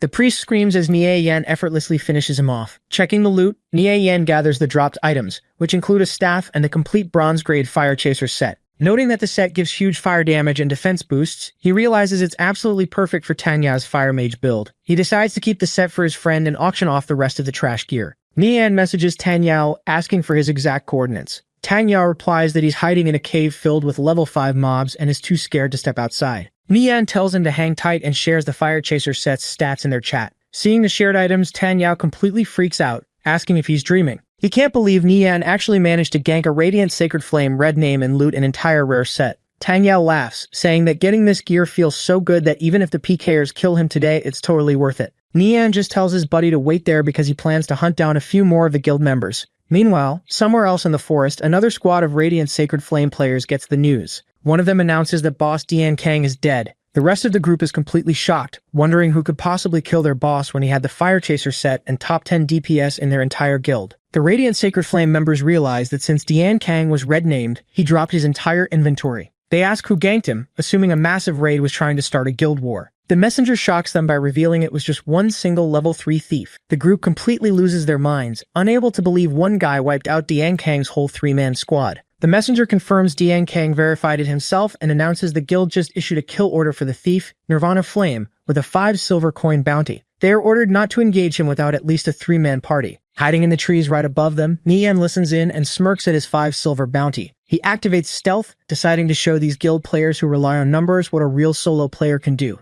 Suddenly, a loud rustling startles the group below. They panic, thinking the thief found them, but a level 5 Horned Deer chieftain bursts out of the bushes instead. Seeing no other mobs around, the squad leader figures they won't find the thief anytime soon anyway, so they decide to burst down the chieftain first and split the gold. Still in stealth, Nieon watches them engage the boss, noting he just found his perfect opening. Down below, the squad's tank steps up and blocks the deer's heavy charge with his shield. He yells for his team to hurry up and hit it, and the other members rush in, slashing the monster and leaving themselves completely distracted by the boss fight. While the melee fighters chip away at the Horned Deer chieftain, the 2 casters in the backline confidently declare they'll melt the boss in 30 seconds. But before they can cast anything, Nian drops from the trees right behind them. He immediately hits the priest with his new stun skill, locking him in place, and then slashes the mage for 35 damage. Nian unleashes a rapid flurry of strikes, draining the mage's health bar. Panicking, the mage realizes they're getting ganked and desperately tries to drink a health potion. Nian just strikes his hand, shattering the bottle and dealing the final blow. The mage dissolves into pixels as Nian casually notes that it's one down. Right then, the priest snaps out of his stun. He looks around, completely confused about where his teammate just went. Before he can figure it out, Nian dashes in and slices him twice. In a panic, the priest fires off a Holy Judgment spell, hitting Nian for 30 damage. Meanwhile, up at the front, the tank continues blocking the deer boss, completely oblivious to the slaughter behind him and just wondering why their ranged DPS suddenly got so quiet. Up at the front, the tank finally notices the flash of the priest's Holy Light spell. Realizing someone is jumping them, he quickly pieces together that it has to be the thief they were hunting. The other melee fighter panics, asking what they should do since they are getting pincered while still holding the boss's aggro. The tank makes a split-second call, ordering his team to ignore the ambush and focus all their fire to burst down the chieftain first. Once the boss is dead, they can turn around and gank the thief together. Following the command, the tank braces his heavy shield against the deer's antlers while the warrior leaps in, slashing it with a linear strike. The combined attacks drain the last of the boss's health, and the Horned Deer chieftain lets out a final roar before collapsing into pixels. Rushing through the bushes, Nian arrives at the clearing just as the monster dies. Watching the boss fade away, he clicks his tongue in frustration, annoyed that he was a single step too late to steal the kill. Nian checks their health bars. Even though they are low on HP, they are all melee classes grouped tightly together, so he decides he can't risk a reckless push. The tank warns his teammates that they've already lost 5 guys to this thief, but reassures them that the guild's main backup force will be there any second. Stepping out from the trees, Nian taunts them. He asks if they are seriously too scared to push a 3-on-1 fight, and tells them if they are just going to sit there, he is leaving. The tank yells back that they aren't stupid enough to fall for his bait. He knows Nian just wants them to split up so he can pick them off one by one, firmly stating that as long as they stick together, the thief can't touch them. Hearing this, Nian realizes they are just stalling for time. Not wanting to fight a whole guild, he casually waves goodbye, telling them they'll play again some other time, and turns to dash off. Seeing him bail, the tank curses and yells to pin him down just as their backup finally rushes onto the scene. The reinforcements arrive, but Nian is already gone. Frustrated that they lost him, the guild members order everyone to fan out and search the entire area, determined not to let him escape. Meanwhile, Nian is already far away, safely running in stealth. He smirks, noting that he knows this map better than anyone and they will never catch him. He decides to let the guild run around in circles while he heads off to check on Tang Yao. Down in a dark cave, Tang Yao messages Nian his exact coordinates. He explains that he hid inside a level 5 rock spider cave, knowing the Radiant Sacred Flame players would never expect him to hide in a high-level mob area. Nian drops out of stealth inside the cave right next to Tang Yao. Surprised, Tang Yao asks how he managed to get past the PKers outside. Nian casually replies that he obviously just used his stealth skill. He then hands over the Fire Chaser set and tells his buddy to equip it. Tang Yao is touched, realizing Nian specifically looted the gear from Dian Kang just for him. Tang Yao puts on the red robes and checks his stats, completely amazed that his magic damage just spiked to 50. Nian notes that with this kind of DPS, they can easily take on high difficulty quests. He tells Tang Yao to follow his lead as they head deeper into the dark cave, remembering from his past life that there's a silver chest hidden inside. He figures that with Tang Yao's new firepower, they have more than enough damage to clear the area. As Ni-Yan dashes forward, he tells Tang Yao they need to clear out the rock spiders at the choke point first to reach the chest. He fires his crossbow to pull a level 5 rock spider's aggro. Tang Yao immediately follows up, casting arcane flames and blasting the spider for 35 damage. Tang Yao is completely blown away, realizing this is the true power of the fire chaser's set since he's hitting that hard against a monster 2 levels higher than him. Ni-Yan jumps in and hits the spider with Assassinate for 26 damage, telling Tang Yao not to just stand there and to back him up. Fired up, Tang Yao eagerly unleashes more fire spells to finish the monster off. Tang Yao calls his buddy insane, amazed that they are actually farming mobs 2 levels above them. Ni-Yan just tells him to keep up the pace. They push forward, clearing out the rest of the rock spiders with ease until they find a silver chest sitting in a beam of light at the back of the cave. Tang Yao asks how Ni-Yan knew it was there, and Ni-Yan casually claims he spotted it on his way over. Tang Yao gets frustrated, realizing that neither of them has the lock-picking skill to open it. Ni-Yan tells him to relax, explaining that the game developers are generous and the key is usually a monster hiding right next to the chest. Right on cue, a giant level 5 rock spider chieftain bursts out from the ground. Tang Yao panics and asks what the plan is. Ni-Yan simply says they are going to nuke it. He leaps forward to engage the boss, ordering Tang Yao to stay at least 20 yards back. He warns him to use the choke points and not to kite the boss too far, or else he'll aggro the other spiders in the cave. Tang Yao agrees, falling back and blasting the chieftain with an arcane fireball. The spell hits for 18 damage. Noticing the numbers, Ni-Yan smiles, realizing fire spells have a massive damage multiplier against this boss and knowing they Ni-Yan dashes at the rock spider chieftain, telling Tang Yao he'll handle the crowd control while leaving the heavy damage to him. He hits the boss with a stun, dealing a quick 10 damage, and yells for his buddy to take the shot. Tang Yao immediately blasts the stunned spider with an arcane fireball for 20 damage, but the boss quickly snaps out of the crowd control. Ni-Yan warns Tang Yao just as the massive spider lunges. He recklessly trades blows with Ni-Yan, slamming him for a heavy 78 damage. Falling back, Ni-Yan quickly uses his combat bandage to heal up. Seeing the boss going berserk, he yells at Tang Yao to fall back, keep moving, and watch out for ground spikes. Tang Yao dodges just in time as a massive, sharp rock bursts from the cave floor right where he was standing. Sweating, he realizes he would have been a shish kebab if Ni-Yan hadn't warned him. Ni-Yan tells him he'll hold the aggro and to keep the DPS coming. Tang Yao takes a second to chug a minor mana potion. Now back to full mana, he gets completely fired up, readying another massive fire spell to send the boss straight to hell. Tang Yao launches an arcane fireball, blasting the spider for 25 damage. Right as the fire hits, Ni-Yan leaps down from above and drives his dagger straight into the boss's head with a vital strike. The hit deals 30 damage and finally kills the chieftain. Completely exhausted, Tang Yao drops to the cave floor, amazed they actually took down a boss 2 levels above them and hyping himself up as a badass. Meanwhile, Ni-Yan glows with a blue aura as he levels up. Checking the loot, Ni-Yan finds a block skill book, a silver key, and a meteor fall skill book. He hands the meteor fall book to Tang Yao, explaining it's a massive area of effect nuke perfect for farming mobs. Tang Yao is stoked. Ni-Yan casually mentions it's solid, though it still falls short of high-level stuff like sanctuary or draconic magic. Confused, Tang Yao asks what he is talking about, but Ni-Yan just brushes it off, telling him we'll find out eventually. With the area clear, Ni-Yan tells his buddy it's time to crack open the chest. They walk over to the silver chest at the back of the cave. Ni-Yan inserts his new silver key, unlocking the chest and dropping the key's durability down to 2. The lid pops open, revealing a glowing purple ring inside. It's the Silk Spinner's ring. Ni-Yan checks the system window, noting it's an incredible utility item that shoots a strand of tough spider silk to latch onto objects, making it perfect for scaling walls, climbing trees, and jumping off cliffs. Tang Yao looks at the ring and calls it a trash tier accessory, but Ni-Yan smiles, telling him that for a thief, it's a literal god tier artifact. He then asks if Tang Yao learned the meteor fall skill yet. When his buddy confirms he did, Ni-Yan says it's time to take it for a test drive. Looking down a tunnel completely packed with rock spiders, Ni-Yan tells him to start casting while he pulls the mobs. Ni-Yan dashes right into the swarm, easily weaving through the spiders to group them all up. Watching the massive pull, Tang Yao starts channeling his spell, sweating over the painfully slow cast time. He finally unleashes Meteor Fall, sending giant flaming meteors crashing down into the cave. The massive fiery explosions completely wipe out the spiders. Ni-Yan slides safely out of the blast zone and complements the nuke. Tang Yao just stands there staring at his hands, amazed that he actually dealt that much burst damage. Ni-Yan walks up and tells him to stop standing around so they can push deeper in. Tang Yao awkwardly laughs, admitting he's completely out of mana and already burned through all his potions. Ni-Yan mentally kicks himself, remembering that casting Meteor Fall at their current level completely drains a player's mana pool.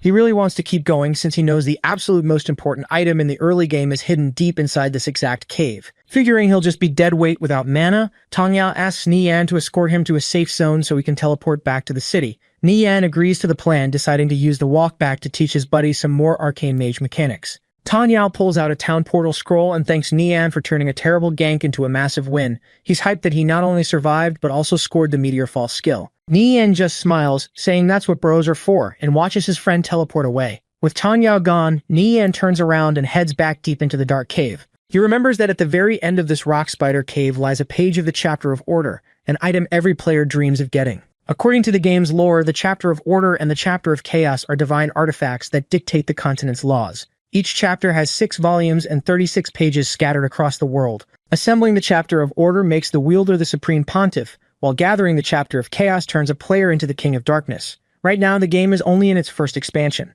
The first volume of the Chapter of Order consists of 6 pages. Goodness, justice, courage, wisdom, fairness, and freedom. These pages give reality-breaking power, instantly rocketing anyone who finds one straight to the top of the leaderboards. In his past life, the guildmasters of the top 3 super guilds relied entirely on the Chapters of Order to build their massive empires and become living myths. But this time around, Nian is the only person in the entire game who knows exactly where these pages are hidden. Armed with this knowledge, he walks deeper into the cave, determined to forge his own myth in this life. Nian thinks back to the top players from his past life who wielded pages from the Chapter of Order. He remembers Soaring Angel using the Chapter of Justice to wipe out a 100-man raid all by himself. He recalls a holy mage named First Emperor Killer using the Chapter of Courage to instantly purify 300 necromancers, and a berserker named Half-Awake Fox using the Chapter of Wisdom to become completely unstoppable in guild wars. Knowing that the Chapter of Courage is buried right here in this cave gets his blood boiling. Dropping further down, he hears running water. Up ahead, 3 massive rock spider chieftains are completely blocking the narrow path. Since taking on 3 bosses at once is a bad idea, he just activates stealth and quietly slips right past them. He reaches an underground pool and dives in, immediately activating the water-repelling pearl he got earlier so he can breathe underwater. Swimming down, he remembers reading about a hidden chest here that absolutely broke the game's forums in his past life. Sure enough, he spots a glowing gold chest resting at the bottom. Getting a closer look, he recognizes an old pirate emblem on the lid, meaning it's an antique chest that's way rarer than a normal gold one. He opens it up and hits the jackpot, pulling out an unidentified dagger called Assassin's Precept. Judging by its design and aura, he knows it has to be at least a gold-grade weapon. Thrilled with the loot, he figures even if he doesn't find the Chapter of Courage today, this run is already a massive win. He then spots a glowing tunnel further ahead and swims toward it. Nie Yan swims through the glowing underwater tunnel and breaks the surface, stepping out into a bright, sunlit forest. He's amazed to find such a beautiful hidden zone buried so deep inside the dark spider cave. Walking forward, he spots a glowing book resting on an old stone pedestal. The second he touches it, a mysterious power surges into him. The system announces he just discovered a chronological history book, instantly teaching him 3 ancient languages and granting him the Co-Rule Chronological Index. But the real prize is the book itself. The system confirms it is the Chapter of Courage, a legendary item fragment from the Chapter of Order. He checks the stats and is completely blown away. Passively, it grants him extra stat and skill points every 5 levels. It also gives him super insight to scan enemy stats and identify equipment, along with an overpowered skill called Divine Arbitration that grants total magic immunity and a massive health shield. Seeing these broken abilities, he finally understands how top players in his past life easily soloed entire armies. He reminds himself to be extremely careful from now on, until he gathers all 6 chapters to bind the book to his soul. Dying means this legendary item is a guaranteed drop. Suddenly, a thought hits him. An item this powerful should definitely have a massive boss guarding it. Just as he wonders if he really got to loot it for free, the ground violently shakes. Massive rock spikes erupt from the earth all around him. He quickly realizes that picking up the chapter triggered the Guardian's aggro. Looking back, he sees the pool he came from is completely blocked off by the spikes. With his escape route cut off, Nie Yan knows he just has to run. Nie Yan shoots a line of silk from his new silk spinner's ring to a nearby cliff and swings himself to safety just as the ground completely explodes behind him. Out of the smoke and rubble, a giant fiery winged demon emerges. Nie Yan uses his new super insight skill to check its stats. The system reveals it is a level 100 Order Guardian with a massive 200,000 health pool. The boss takes to the sky and starts raining down huge fireballs. Nie Yan sprints through the forest, dodging the blasts. He knows that at his current level, even a grazing hit from a random area of effect attack from this monster will easily one-shot him. He realizes his only chance to survive and keep his new loot is to make it all the way back to town. Meanwhile, over in Link Town, a massive shadow passes over the buildings. A system zone announcement pops up, warning everyone that draconic creatures have spawned in the southern sector and telling non-combatants to evacuate. The players are completely confused about why high-level draconic mobs are suddenly appearing out of nowhere. Groups of heavily armored NPC knights called Holy Crusaders immediately start mobilizing to deal with the threat. Back in the woods, Nie Yan keeps running toward the safety of the town. He glances over his shoulder and sees the fiery Order Guardian flying right behind him, easily keeping up the chase. Realizing he still has the boss's aggro, Yan pops another scroll of swiftness for a speed boost. He uses his new silk spinner's ring to shoot a strand of silk into the trees, swinging himself forward to cover more ground. The Order Guardian unleashes a massive beam of fire that obliterates the earth right behind him. Yan barely dodges the direct hit, but still takes some burn damage from the searing heat. Sweating, he pushes through the pain and tells himself to hold on just a little longer. He shoots another web to launch himself further toward the town. Just as the massive demon charges up a giant fireball to finish him off, a glowing arrow suddenly shoots out of nowhere and strikes the boss right in the face. Relieved, Yan realizes the city guards are finally stepping in to help. Back at the town walls, an elite NPC named Warlord Nizod stands with his bow drawn, backed by a massive army of heavily armored Holy Crusaders. A soldier reports that their defensive line is holding and awaits his command. Nizod coldly orders his knights to bring judgment down on the mindless draconic beasts.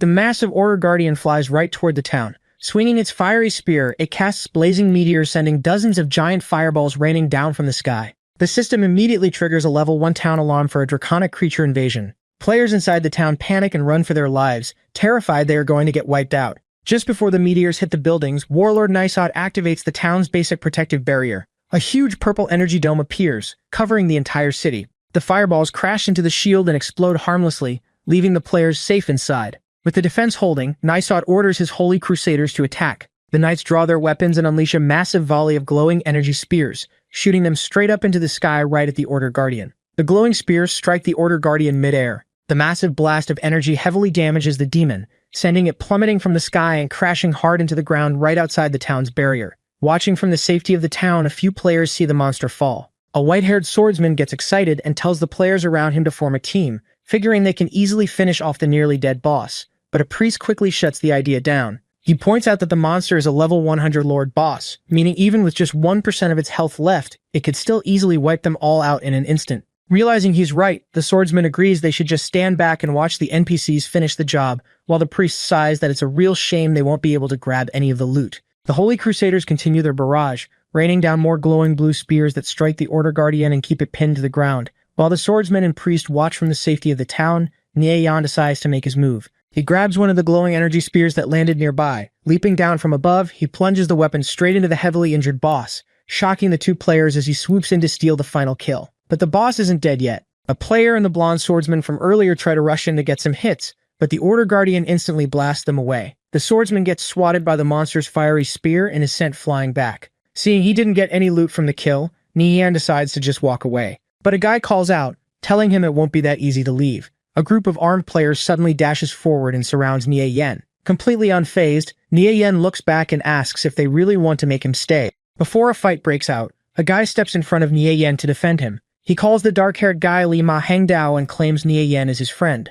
As the rest of his team steps up to back him, the blue-haired guy warns that his Resplendent Temple Guild isn't afraid of the Dark Massacre Guild. Li Ma Hangdao just smirks at the threat, declaring that none of them are going to leave today. Watching the standoff, a blonde warrior in red armor laughs, figuring there's nothing left for him to do. The paladin standing next to him, Flying Stone, calls him boss and points right at Yan. He explains that the thief is Nirvana Flame, the exact expert who sold him the dungeon guide earlier. Intrigued, the blonde boss notes that the way Yan snatched the boss's loot proves his skills are the real deal. He steps forward and calls out to Yan, introducing his group as the Holy Roman Empire Guild. He casually invites him to join their team for a run through the Ogmut Muddy Swamp dungeon in a few days. The leaders of the other two guilds are completely shocked by the sudden invitation. Spotting Flying Stone in the group, Yan pieces together that the paladin belongs to the Holy Roman Empire. He agrees to join the dungeon run, but he lays down one strict condition. He gets the absolute first pick of any thief equipment and items he can use from the dungeon drops. The surrounding players are dumbfounded. They think the kid is completely crazy for making demands of Sleepy Fox, the guild leader, especially since Sleepy Fox is essentially giving him a perfect excuse to escape the current standoff.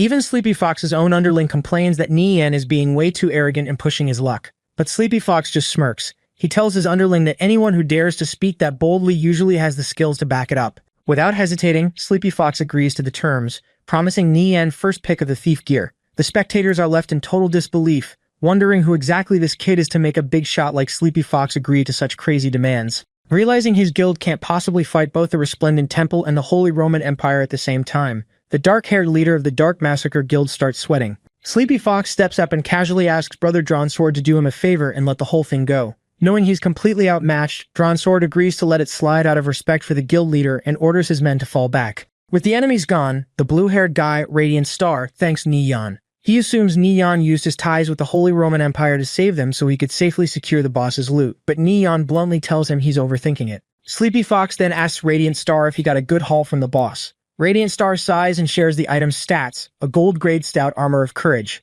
Even though it's a super rare drop, it requires level 100 to equip. Since everyone is way too low level right now, it's basically useless and will just have to sit in his guild's treasury as a trophy. Flying Stone then runs up, super excited that they actually get to run a dungeon together next time. Both Sleepy Fox and Radiant Star send Neon friend requests, promising to hit him up when it's time for the run. The system confirms the ads, and Neon silently marvels at how he accidentally ended up befriending these big shots in this life. With the situation completely settled, Neon waves goodbye to the group and heads out. Walking alone through the city's streets, he's excited that he finally has time to appraise the mysterious dagger he pulled from the underwater chest earlier. Neon uses his new Transcendent Insight skill to appraise the mysterious dagger. The system reveals it as the Assassin's Precept, a gold-grade offhand weapon requiring level 5. It gives a massive 28 attack points, 16 strength, and 12 accuracy. He's hyped because finding an offhand weapon is incredibly rare. He knows that once he hits level 5 and learns the dual-wielding skill, this dagger will give his damage output a massive boost. Checking his clock, Neon realizes he still has half an hour of game time left for the day.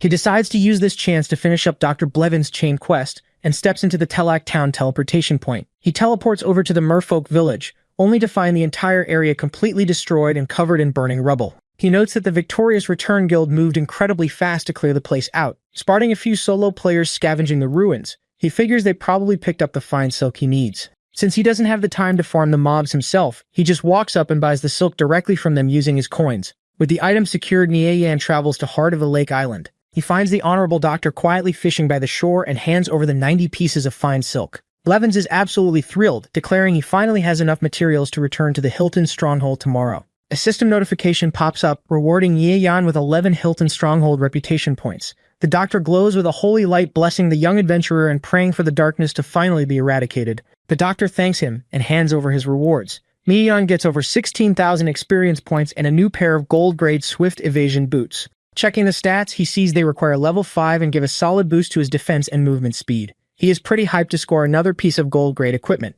Right then, a system message pops up warning that the server is shutting down in 1 minute. Nieyan checks his status and sees his level 4 experience bar is already at 98%. Since he doesn't have enough time left to hit level 5 today, he figures he'll just have to do it tomorrow. He logs out, and his avatar turns into blue pixels. Back in his apartment, he takes off his VR helmet. Knowing he needs to improve his physical body just as much as his in-game character, he immediately starts a heavy workout. He pushes himself through sit-ups, push-ups, and lifts weights, promising himself he won't slack off in this second life. Sweating from the intense training, he decides he should find a local martial arts dojo soon to properly test out his real-world strength. Later, Nieyan heads to the Lin family martial arts dojo to test his real-world limits. At the front desk, he asks for a 2-hour pass. The receptionist turns out to be his former classmate, Lin Jia. She immediately catches an attitude, assuming he came specifically looking for her just because he wrote her a love letter once in the past. She tells him to stop pestering her, but Nieyan completely ignores her and just walks right past without saying a word. Annoyed, she mutters to herself about how his family is drowning in debt and calls him a poor loser who shouldn't even have the free time to work out. A buff guy walks up and asks who he is, and Lin Jia just dismisses Nieyan as complete trash whose only decent trait is his grades.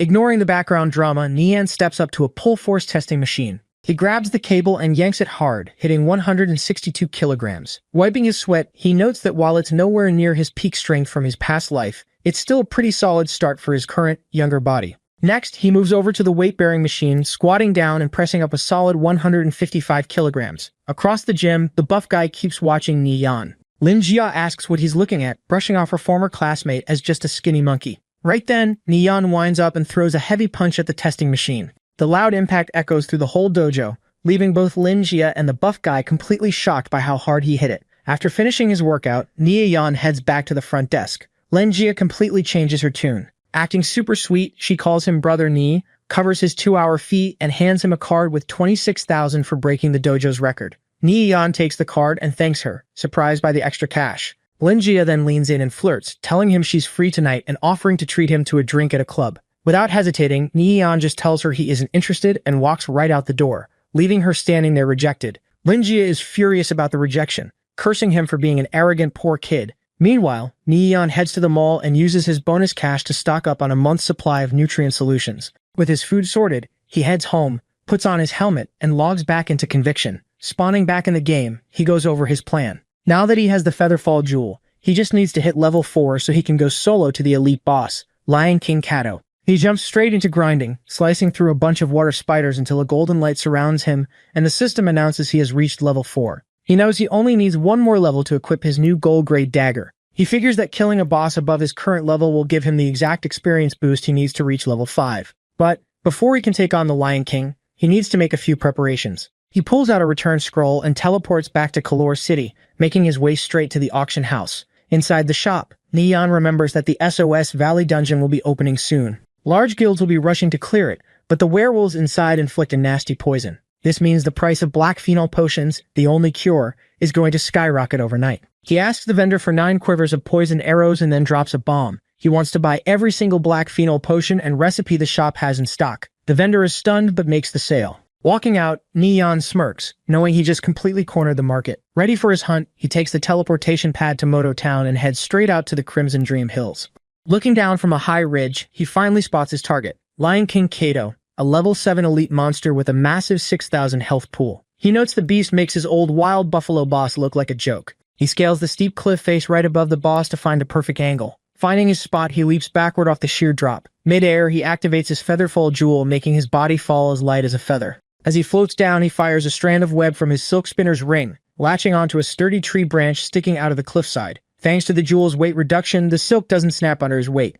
Standing completely out of the boss's reach, he loads his crossbow with the new poisoned arrows and gets ready to start the raid. Down below on the plains, a squad from the Unrivaled Guild is busy farming regular lions. Their level 6 shield warrior, Resplendent Bladelight, tells the team they should grind for another 2 hours to get enough lion felts. He flexes that they just got a super rare lion shield, though he wishes the lion armor dropped too. His mage teammate Guokao points out the armor only has a 0.1% drop rate. Bladelight just laughs, bragging that if he gets it, his defense will be invincible, which annoys another team member who thinks he's just showing off. Suddenly, Bladelight looks up at the sheer cliff face and is shocked to spot a player hanging from a small tree branch high above them. Up in his glitch spot, Neon takes aim and fires his crossbow. 3 poison arrows shoot down and strike Lion King Kato. The massive elite boss roars in anger as the poison status takes effect, but it can't reach the thief at all. The Unrivaled members watch in total awe. While Guokao is confused about why someone would face a monster with just a hand crossbow, another member points out how genius the spot is since the player can grind without taking a single point of damage. Bladelight quickly analyzes the setup. He recognizes the player used the silk spinner's ring, but notes that falling from that height should have definitely snapped the thread. He deduces the guy must also have a super rare item that reduces his own body weight. Realizing you can't just buy that kind of gear combination with money, Bladelight wonders exactly who this expert is. Guokao just stares, jealous of the completely safe grinding spot, but he shudders to think what kind of terrifying monster forced the player to use such extreme mechanics in the first place. Down below, one of the Unrivaled Guild members gets greedy and suggests stealing the elite kill. But before they can make a move, the ground starts violently shaking. The Lion King's roar just summoned its entire pride. Seeing a massive stampede of lions charging right at them, Bladelight panics and orders his squad to immediately split up and retreat. Up on his branch, Neon is completely untouched by the chaos. He specifically chose this glitch spot because the boss doesn't have a single ranged attack to hit him with. He just keeps firing, letting the continuous poison damage steadily chip away at the monster's health. He calculates that the massive 800% experience bonus from killing an elite boss this far above his level should push him straight to level 5 in one go. 30 minutes later, the Lion King's health drops to 20%, and the boss furiously roars as it enters a berserk state. Knowing the monster is on its last legs, Neon unleashes another volley of bolts. The arrows strike true, finally draining the last of its health and dropping the beast. With the raid over, Neon activates his Featherfall Jewel and floats safely down to the grass. He notes his strategy was completely flawless, as his high vantage point avoided the aggro of the summoned Lion Pride entirely. The boss's body dissolves into golden light, dropping its loot on the ground. Eager to see his rewards, Neon rushes over to quickly appraise the equipment. Neon uses his new Super Insight skill to check the boss loot. He finds a gold-grade Lion King shield and a gold-grade Black Blood cloak. He's thrilled because the cloak is exactly what he needs. Right then, the system officially announces his kill and he levels up to 5. This is a huge milestone because hitting level 5 means he can finally use the dual-wielding skill. He immediately equips his new setup, his horn dagger in his main hand, the gold assassin's precept in his offhand, his gold boots, and the Black Blood cloak. Feeling a massive boost to his movement speed, he notes he can now freely explore any monster zone level 7 and under. Suddenly, the ground starts shaking. Just as he expected, the Lion Pride finally spotted him. Neon activates his stealth skill and sprints away. As he dashes through the tall grass, he realizes he's about to crash into someone. He bumps right into a player, dropping out of stealth. He looks up and is shocked to see resplendent Blade Light, the shield warrior from earlier. Nian remembers him clearly from his past life, knowing the guy eventually becomes one of the top 3 shield warriors on the entire server. Before they can say much, a massive pack of lions charges in, cutting off their escape routes from both the front and back. Seeing they are completely trapped, Blade Light tells Nian they definitely can't break out on their own and offers to team up to fight their way out together. Nian agrees without hesitation. Blade Light lets out a loud battle cry and steps forward, raising his heavy shield to tank the front line of the charging beasts. Blade Light asks Nian if he has the stun skill so they can carve a path out together. Nian agrees and leaves the front line to him. Blade Light activates Intimidate to stop a charging lion, while Nian uses Stun to lock down a beast on his end. Blade Light follows up with a hamstring slash to cripple another lion. With the path clear, they quickly break through the gap and sprint away from the massive lion pride. As they escape into the safety of the woods, Nian notes how perfectly Blade Light kept up with his rhythm. The tank's solid defense allowed him to focus entirely on his DPS with complete peace of mind, proving exactly why Blade Light was ranked as a top 3 shield warrior in his past life. Catching their breath, Blade Light thanks him for helping break the siege. He officially introduces himself and promises to return the favor if Nian ever needs help in the future. Shaking his hand, Nian remembers Blade Light's tragic backstory. In his past life, Blade Light and his best friend, a mage named Hazewar, founded the Unrivaled Guild together. Since Blade Light didn't care about managing the guild, supreme power eventually fell into Hazewar's hands. Later on, Blade Light discovered his girlfriend was actually having an affair with Hazewar. Betrayed by his brother and his woman, he left the guild, causing Unrivaled to slowly degenerate into a second-rate group. Introducing himself as the thief Nirvana Flame, Nian looks at the shield warrior. He quietly decides that in this life, he might just be able to save Blade Light from that tragedy. Nian stops and offers to sell the gold-gray Lion King shield to Blade Light. Blade Light is amazed, noting the shield is worth at least 25 silver coins and is way better than the gear he just farmed. Since he doesn't have the cash on hand, he offers to trade thief items from his storage or gather the money later. Nian agrees to the deal. Changing the subject, Nian casually asks if Blade Light knows a player named Hazewol from the Unhindered Guild. When Blade Light confirms, Nian mentions that a buddy of his recently got into a conflict with Hazewol and a woman named Jiyan at a bar in Kalor City. Blade Light instantly gets defensive. He states Jiyan is his girlfriend and Hazewol is his brother, refusing to believe the 2 people he trusts most would sneak around behind his back. Blade Light accuses Nian of making up stories just to poach him. Nian doesn't argue. He just tells the tank that if he ever decides to leave his guild, he can come find him. Leaving Blade Light to his thoughts, Nian walks away. He knows he couldn't convince him right away, but the seed of doubt is successfully planted. Left alone, Blade Light tries to dismiss the story, but he realizes that if his best friend and girlfriend were actually doing something behind his back in the game, it would be very hard for him to find out. Meanwhile, Nian continues his solo grind. He sprints across the Crimson Dream Plains looking for his next target, a level 8 sub-elite monster called the Ogre Devourer. Perched up in a tree, he spots the giant green monster wandering below, noting it yields the most experience he can hunt right now aside from the Lion King. Nian checks the boss's stats, noting the level 8 Ogre Devourer has exactly 6,000 health. He considers himself lucky that it spawned completely alone, meaning no regular mobs will interfere with his hunt. He knows that despite its clumsy look, the monster covers a lot of ground with its massive strides, so he has to maintain a safe distance.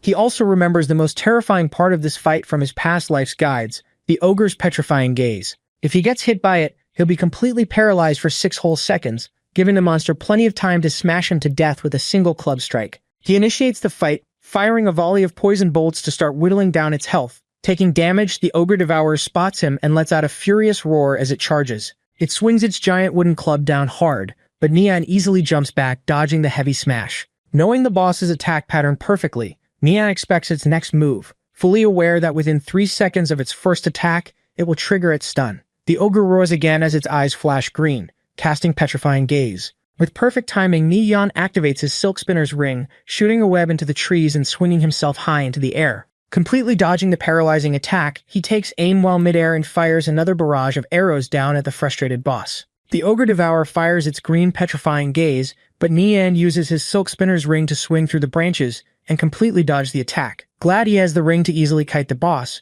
he keeps up his hit-and-run tactics. He fires his poisoned arrows while midair, slowly chipping the monster's health down to 31%. He figures he just needs a few more minutes of kiting to win this battle of attrition. However, as he lands on the ground, he spots 3 normal ogres blocking his path ahead. He knows that if he gets surrounded by them, he won't be able to escape the boss's next stun attack. Left with no other choice and knowing the boss only has a sliver of health left, Nian activates Spelth and dashes straight at the Ogre Devourer to force a direct kill. The boss spots him, roaring as it swings its heavy club down to smash him. Right before the weapon hits, Ni Yan shoots a web with his ring and smoothly swings himself right behind the monster as the club shatters the ground. Mid-air and perfectly positioned behind the boss, Ni Yan goes in for the kill. He activates Vital Strike and slashes the Ogre Devourer across the back for 50 damage. The massive elite boss roars in pain before completely collapsing to the ground. Just as Ni Yan lands and notes a success, he gets caught off guard. One of the 3 normal ogres from earlier suddenly rushes in with a sneak attack, slamming its heavy wooden club right into Ni Yan for a massive 60 damage critical hit.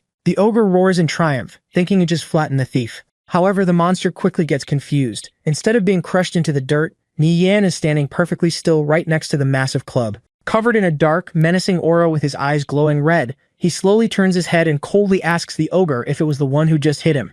Ni Yan easily dispatches the rest of the ogres, leaving their bodies scattered across the grass. Checking his status, he notes that killing monsters above his level is giving him a massive experience boost, pushing his EXP bar all the way to 74%. The high-level grind also yields an insane drop rate. He checks his new loot and finds a gold-grade Moonlight Ritual Staff and a gold-grade crossbow of bloodshed. He's thrilled with the repeating crossbow, especially since it comes with a 10% armor penetration bonus and a triple shot effect. He equips it immediately and decides to toss the staff and his old swapped-out gear into the auction house for some extra cash. Arriving at the Carol City auction house, he hands his items over to the NPC vendor to consign. While he's there, he also tells the vendor to give him every single black phenol potion material they have in stock. Walking through the bustling player market, he hears a guy shouting about selling advanced potion materials and a thief's rapid retreat skill book. The skill catches Ni Yan's attention, and he walks over to check it out. Approaching the seller, Ni Yan quickly sizes him up. He notices the guy is wearing Lightwalker robes and holding a Wind of the Falling Moon staff. He mentally notes that for a solo player to have that kind of equipment, his strength must be pretty impressive. Ni Yan tells the seller he has great luck getting a rapid retreat drop, pointing out it's an incredibly strong disengage skill for thieves to escape combat in the wild. The guy happily agrees, bragging that his friends grinded Radiant Canyon for days without seeing anything good, but he got the book in just 3 hours. He boasts that it sells for even more than a piece of silver gray gear. Hearing the location of Radiant Canyon, Ni Yan immediately connects the dots. He asks the guy if he entered the Radiant Monastery dungeon, pointing out that if they cleared it, there should be way more loot than just a rapid retreat book. He cuts right to the chase and asks if a Fatal Strike skill book dropped too. The seller admits they are still far from defeating the monsters inside the Radiant Monastery. Ni Yan checks the guy's name, Divine Retribution of the Past, and immediately recognizes him. In his past life, this guy got into a massive conflict with the Radiant Sacred Flame Guild, killing hundreds of their members alongside his friends. But since he was just a solo player without a guild to back him up, he eventually faded into obscurity. Ni Yan is surprised to run into him like this. Introducing himself as Nirvana Flame, Ni Yan offers 1 silver and 50 copper coins for the Rapid Retreat skill book. Divine Retribution notices Ni Yan's high-tier gear, specifically calling out his Black Blood cloak, and realizes he's dealing with a real expert. He refuses the extra 50 copper, insisting that just 1 silver coin is a fair price. They officially introduce themselves and add each other as friends. Ni Yan casually mentions he might put a team together and suggests they could run a dungeon in the future. Divine Retribution excitedly agrees, saying his group was just worrying about not having enough players to form a full party. Ni Yan then points to the large pile of herbs on the table and asks about them. Divine Retribution explains that out of his 5-man group, 3 of them learned the gathering skill just to earn some extra money through secondary professions. He points over to the nearby Pharmacist Association, mentioning they need to sell the herbs to them. Over at the Pharmacist Association, a loud argument breaks out. An armored guy yells that the potion brewing failure isn't his fault this time. A guy in a tan tunic snaps back, asking whose fault it is then. The armored guy defends himself, claiming someone tampered with the setup while he wasn't looking. The armored guy isn't having it and violently slaps the guy in the tunic, scattering his herbs across the floor. He yells that their guild leader gave him tons of materials and he just wasted them all, losing their initial investment. He brutally kicks the guy while he's down, mocking him for thinking he had some special hidden skill. He then makes fun of his ridiculous username, Bird with no eggs left, and officially kicks him out of the Dark Ranger Guild before walking away. Divine Retribution tells Ni Yan it's just a private guild drama and suggests they shouldn't get involved. But Ni Yan's eyes narrow as he recognizes the guy on the floor. He notes that enemies really do cross paths on a narrow road. He remembers that in his past life, this guy with the dumb username eventually earned the title King of Potions. After getting kicked out today, he ended up joining Ni Yan's enemies, the Victorious Return Guild. The exclusive, tricky potions he created for them caused Ni Yan a massive amount of suffering back then. Knowing exactly who he's looking at, Ni Yan slowly approaches the fallen alchemist. Ni Yan considers that even though they were enemies in his past life, the guy wasn't actually a bad person. He only worked so hard for the Victorious Return Guild because they were the ones who finally recognized his talent. Right now, he's just a lowly apprentice with no value to anyone else, making it the perfect opportunity to recruit him. With his current funds, Ni Yan knows funding a future King of Potions will be easy. Realizing he needs to slowly build his own faction with potion shops and auction houses, he notes that recruiting top talent is the most crucial step. He walks right up to the fallen alchemist and asks for the name of the mage who just beat him up. The guy looks up and tells him the mage's name is Razor, but defensively asks what it has to do with him. Neon asks if he feels humiliated, offering him a simple deal. Come with him, and he'll make his old guild regret their actions today. Skeptical, the alchemist asks why he should believe a total stranger. Neon casually replies that it's because he doesn't think he's a useless piece of trash. Besides, since the guy has absolutely nothing left to his name, there's zero reason for Neon to try and scam him anyway. Neon tells him it all depends on whether he has the courage to change, then turns and walks right out the door. Left alone on the floor, the alchemist replays Neon's words in his head. Clenching his teeth, he cries out that he isn't a piece of trash and refuses to just accept this outcome. Walking outside through the city streets, Neon confidently notes that the kid will definitely follow him. He relates to the alchemist, remembering how his own past life was exactly like that, bullied and totally powerless to do anything about it. But this time around, he finally has the power to change things and personally rewrite his destiny. Right on cue, the alchemist runs out of the building and calls for him to wait. He catches up to Nie Yan and asks what he wants him to do. He openly admits that, aside from brewing potions, he doesn't know how to do anything else. He even confesses that he still messes up the simplest recipes and has already wasted countless materials. Nie Yan tells him he just wants him to keep brewing potions. He then asks the guy about his hidden skill. The alchemist explains that after successfully brewing a bottle, he has a 2% chance to enhance the effect of that specific type of potion. Nie Yan notes that it's actually a pretty good hidden skill. However, the alchemist sighs and points out that his base brewing success rate is 70% lower than everyone else's. Because of this massive drop, hiring him to brew anything is basically a guaranteed financial loss. Hearing this, Neon simply pats him on the shoulder and promises to completely cover all his potion brewing expenses. Stunned, the guy asks if he is serious, and Neon confidently assures him he is. Reflecting on the encounter, the alchemist notes how strange it is for this player to willingly lose money just to supply him with herbs. Still, he feels a strong premonition that from the moment he decided to follow this stranger, his destiny began quietly changing. Even though he doesn't know what the future holds, he resolves to just keep walking forward. Neon drafts up a contract and hands it over. Reading through it, the alchemist is completely shocked. Not only does he get all his herbs supplied for free, but he also gets a massive 30% cut of the profits once the potions are sold. He points out that this percentage is way too high, noting that even top-tier alchemists in good guilds only get a 20% cut. Neon just brushes it off, telling him it's already decided and that he is well worth the price. Fired up by the trust, the alchemist confidently promises not to let him take a loss on this investment. Next, Neon takes him to the general store, explaining that a real alchemist needs a large capacity bag and high-quality equipment. A moment later, the kid is standing outside, completely overwhelmed as he holds a brand new, massive backpack stuffed to the brim with herbs. He sincerely thanks Nirvana Flame, admitting he doesn't even know how to repay such a huge favor. Neon casually tells him to stop being so cheesy, adding that he obviously has his own motives. He just tells the kid to go brew some potions because he's counting on him to make them a fortune. Calling him boss, the alchemist eagerly runs off to start brewing. Watching him go, Neon thinks to himself that in this life, he'll raise the kid into a Grandmaster Alchemist. He refuses to be trampled by those massive financial groups ever again, knowing he needs to build his own team to fight back. With the alchemist officially his first recruit, he decides it's time to get back to his own business. He sets his sights on the ruins of the ancient city of Sogo. He remembers that aside from the chapter of order, there's another god-tier artifact perfectly suited for thieves, a legendary pair of boots called Sogo's Shadow. The combat boots were split into 3 fragments scattered across the Viridian Empire, and a player has to gather all 3 to restore the item to its original legendary form. Stepping onto the dark, muddy ground, a system notification pops up confirming he has discovered the Natlan Marshes. Looking out over the gloomy swamp, Nie Yan smiles. He knows that in his past life, the fragments of Sogo's Shadow were taken away early on, but this time around, he's determined to make sure this divine artifact belongs solely to him.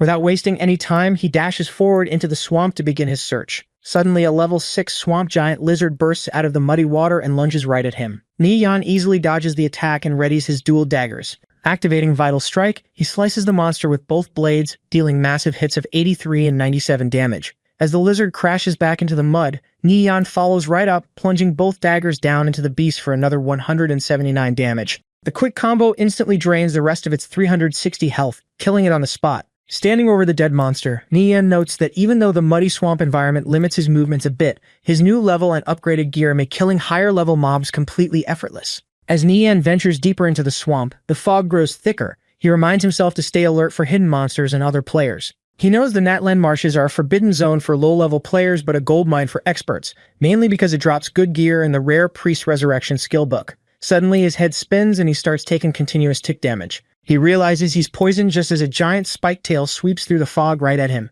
Reacting instantly, he activates his newly bought Swift Retreat skill, launching himself backward to safely dodge the heavy attack. He looks up and spots a massive green snake. The system tags it as a level 7 elite monster, the Horned Basilisk, with exactly 1,200 health. Landing perfectly on his feet, Nian is glad he picked up that escape skill when he did. He quickly assesses the situation, noting that while the boss's stats aren't insanely high, fighting a giant snake in this muddy swamp terrain means he is absolutely no match for it. The Horned Basilisk lets out a terrifying roar and lunges straight for him. Knowing he can't win this fight, Nian immediately turns and makes a mad dash through the swamp to escape the massive snake. Meanwhile, in another part of the marshes, a team of players is waiting around. A level 6 berserker wonders out loud why their teammate, Candy, hasn't come back yet. His teammate, a level 6 holy mage named Suoli, figures that he must have pulled every single monster in the nearby area. The berserker agrees, noting that the place is completely cleared out, and if they don't move further in soon they won't have anything left to fight. Just then, the scene cuts to Candy,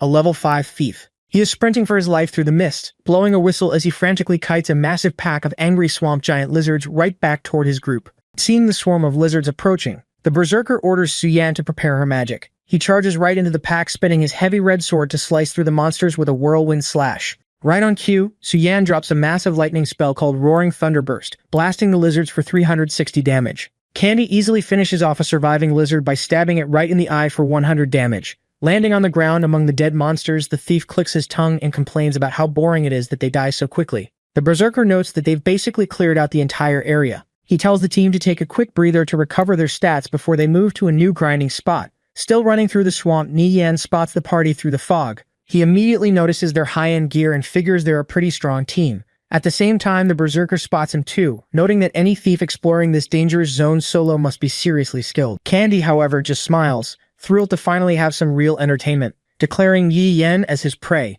the enemy thief activates stealth and vanishes into the mist. Feeling the sudden hostility, Ni Yan is confused about why these random players are directing killing intent at him when he hasn't even done anything to provoke them. But he doesn't have much time to figure it out as the berserker charges straight at him, ready for a fight. Seeing the berserker charging, Ni Yan smirks. If they want to pick a fight, he decides they can't blame him for passing off his aggro. The berserker swings his heavy red sword, but Ni Yan just leaps right over him, easily dodging the attack. Right then, a loud hissing sound echoes through the fog. The berserker stops, completely confused by the noise, just as the massive horned basilisk bursts out of the mist right in front of him. Staring up at the giant snake, the berserker panics, realizing he just got baited straight into the path of an elite boss. The massive snake slams into the berserker, sending him skidding backward across the mud. Realizing the trap, the berserker yells for his team to watch out, warning them that Nian is trying to lure the boss right to them. Suddenly, a lightning spell strikes Nian, dealing a heavy 67 damage. The system notifies him that a player named Suchi attacked him, giving him 30 minutes of legitimate defense time without penalty. Taking the hit, Nian notes that these players aren't simple if they can dish out that much damage. Right then, the enemy thief, Candy, drops out of stealth to backstab him. But Nian's reflexes are too fast. He spots the ambush, instantly spins around and hits Candy with a stun skill, completely shutting down the attack. Knocked back and shocked that he was spotted, Candy realizes Nian's reaction speed is insanely fast. Shooting a web into the trees to quickly swing away to safety, Nian lands and realizes these players are true masters. Knowing he can't fight them all head-on, he decides to rely on the basilisk's power to do the heavy lifting. The giant snake completely shifts its aggro and lunges right at the berserker. The tank barely blocks the massive fangs with his sword, loudly cursing Nian for dumping the boss on them. Struggling against the monster, the berserker tells his team to watch out and orders Candy to go intercept the rogue thief. Candy smirks, promises to handle it, and vanishes into stealth. Up in the trees, Nian activates his own stealth skill and fades into the shadows. The enemy mage spots him disappearing and frantically warns her team not to let him get close. In safely in the fog, Nian uses his combat bandage to quietly heal his health back up. He figures this team is actually strong enough that they might be able to grind the basilisk to death. Knowing they are on high alert looking for his position, he decides to just stay put and let the boss stall them for a while. Down on the ground, the basilisk unleashes a massive breath of green poison gas. The berserker takes a direct hit and starts taking continuous 30-point ticks of damage. Panicking, he yells for his healer, Shi Yan, to quickly cast a spell. Watching from the shadows, Nian patiently bides his time, knowing his perfect opportunity to strike will be the exact moment their healer drops their guard to make a move. Shi Yan raises his glowing staff to cast the cleanse. Seeing the perfect opening, Nian leaps from the shadows and lunges straight for the priest. But out of nowhere, Candy yells for Shiyan to drop the dispel and cast Illuminate instead. The enemy thief suddenly jumps in and perfectly blocks Nian's strike with his own dagger. Candy smirks, happy that his guess was right on the money. A system message warns Nian that his stealth has failed. The Illuminate spell hits him, covering his body in a bright glowing aura. Knowing his cover is blown, Nian instantly activates Rapid Retreat, launching himself backward to create distance. He realizes the Glimmer Mark will completely reveal his position for the next 2 minutes. Annoyed that his sneak attack failed for the first time since being reborn, he decides to fall back and dashes away into the fog. Shi-Yan thanks Candy for the save, asking how he found the hidden thief. Candy casually replies that he just guessed. Still struggling against the giant snake, the berserker yells for them to come help him. Since the basilisk's health is almost empty and Nian is temporarily marked, the team figures the thief won't dare get close again. They turn their attention back to the boss, determined to finish it off first. The team unloads on the horned basilisk, blasting it with lightning spells and dropping its health down to just a tiny sliver. Watching from a high rock, Nian knows the boss is on its last legs and is about to make a run for it. Right on cue, the giant snake spews a massive cloud of green poison gas to block the team, turns around and quickly slithers away into the fog. The enemy team panics, yelling for everyone to chase it down before it escapes. Seeing the boss heading in his direction, Nian smirks, thrilled that his luck is so good today. He realizes he has the perfect chance to intercept and finish off the low-health basilisk before the rest of the team can catch up. Leaping down from the rocks, he dashes through the swamp and easily catches up right behind the fleeing monster. Nian fires his crossbow, hitting the fleeing basilisk with 3 quick bolts. Without losing any momentum, he dashes right up to the giant snake and plunges his dagger into it with a vital strike. The hit deals 51 damage, completely emptying the boss's remaining health and sending it crashing dead into the mud. Just as the monster falls, the enemy team bursts through the fog, having frantically followed the boss's trail. They spot Nian standing over the fresh carcass and immediately realize what just happened. One of the players furiously curses, noticing that the thief just snatched a dropped skill book right out from under them. Enraged, the squad leader orders his team to intercept him while the mage quickly charges up another lightning spell. But Nian has no intention of sticking around for a fight. Having successfully stolen their elite kill and the best loot, he just flashes them a smug wave and mockingly thanks the group for doing all the hard work grinding the monster for him. Leaping away from the lightning blast, Nian lands safely on the ground. He checks the skill book he snatched from the enemy team and is thrilled to see his luck is this good. It's the basic resurrection skill book. The system details that it's a priceless spell for lawful good priests, allowing them to revive a fallen teammate after combat with a 10-second chant time. Not wanting to deal with the angry players behind him, he pops a speed scroll and sprints away through the swamp. He knows that with his massive speed boost, there's absolutely no way they can catch him. After running for a while, he finally comes to a stop as a system notification tells him he discovered Sogat Ancient City. He looks up at a massive, dark Gothic fortress surrounded by fog and walks inside. The system confirms he entered Sogat's fortress. Walking past piles of bones scattered across the floor, he notes that he didn't expect to stumble into this place by accident. He remembers that the monsters here give generous experience despite having weak stats, making it a perfect spot to level up. Right then, one of the skeletons on the ground suddenly pieces itself together. Its eyes glow red as it grabs an axe and lunges at him. The system tags it as a level 10 skeleton pilgrim, specifically noting that it only has 120 health and is extremely fragile. Nian swings his dagger and slices the skeleton right in half with a single hit. The system rewards him with 230 experience thanks to a massive 200% level gap bonus, confirming his thought that he can easily one-shot these mobs. However, the commotion awakens all the other skeletons in the fortress. Extremely fragile level 10 mages and level 8 tierers start standing up, surrounding him from every direction. As one of the skeletons swings its heavy axe, Nian quickly dodges and fires a web from his silk weaver's ring. He latches onto a high stone archway and swings himself up to a platform, completely escaping the massive mob gathering below. Landing safely on the high ledge, he spots a couple of scrolls resting on the stone floor. He picks one up and checks the system prompt. It's a one-time use special item called the Scroll of Summoned Spirit. The description explains that it summons an ancient soul with a chance to control it, but warns that failing to control the spirit will cause a severe backlash. Nian figures that even if the summoned soul is weak and basically just a meat shield, it'll still be pretty useful in this ancient city. He slices his finger with his dagger and drops some blood right onto the scroll to activate it. A glowing blue magic circle flares up, and a ghostly figure materializes from the light. The system identifies the summon as a level 10 Wraith Assassin with 230 health. It comes equipped with concealment, stun, and a self-destruct skill, and has a 30-minute time limit. Thinking the summon was a success, Nian points and orders the Wraith to go help him clear out the skeletons. But instead of obeying, the ghost's eyes suddenly flash purple. It draws its sword and lunges straight at Nian. He quickly jumps back to dodge the heavy slash, instantly realizing that the control failed and he is now suffering the scroll's dangerous backlash. Nian quickly activates Rapid Retreat to dodge the ghost's attack. He knows the level gap between them is huge, so if he lets the Wraith enter its stealth state, he won't be able to see it at all. Suddenly, the monster appears right beside him. Moving at insane speed, it slashes Nian 3 times, dealing over 50 damage per hit. He realizes his stats are heavily suppressed because of the massive level difference. Pushed to the limit, Nian counterattacks with his stun skill, landing a critical hit for 76 damage. The Wraith gets dazed, giving Neon a brief window. He quickly backs off and uses his combat bandage skill to heal himself back up. He notes that since he is technically still the monster's master, he gets a damage bonus against it, otherwise winning this fight would be completely impossible. Taking full advantage of the stun, he dashes right back in and slices the Wraith twice for over 40 damage each. As he keeps attacking, the Wraith assassin's health drops near 30%. The monster's body starts glowing purple and swelling up. Neon knows that when its health gets this low, it automatically triggers its self-destruct skill. Realizing the explosion will instantly kill him, he decides he has to finish it off right now. He dashes forward, leaps into the air, and brings both daggers down with a vital strike. The double hit deals just enough damage to completely empty the Wraith's health bar, killing the monster right before it can explode. As the ghost dissipates into the air, Neon breathes a sigh of relief, noting that the summon was way too tough to deal with. He then notices a glowing item left behind on the floor. He picks up a silver skull with green jeweled eyes. The system identifies it as a cursed skull, an item of destiny. The description explains that crushing it gives 3 dice of destiny. Rolling greater than a 3 grants a potion reward, while rolling 3 or less inflicts a curse.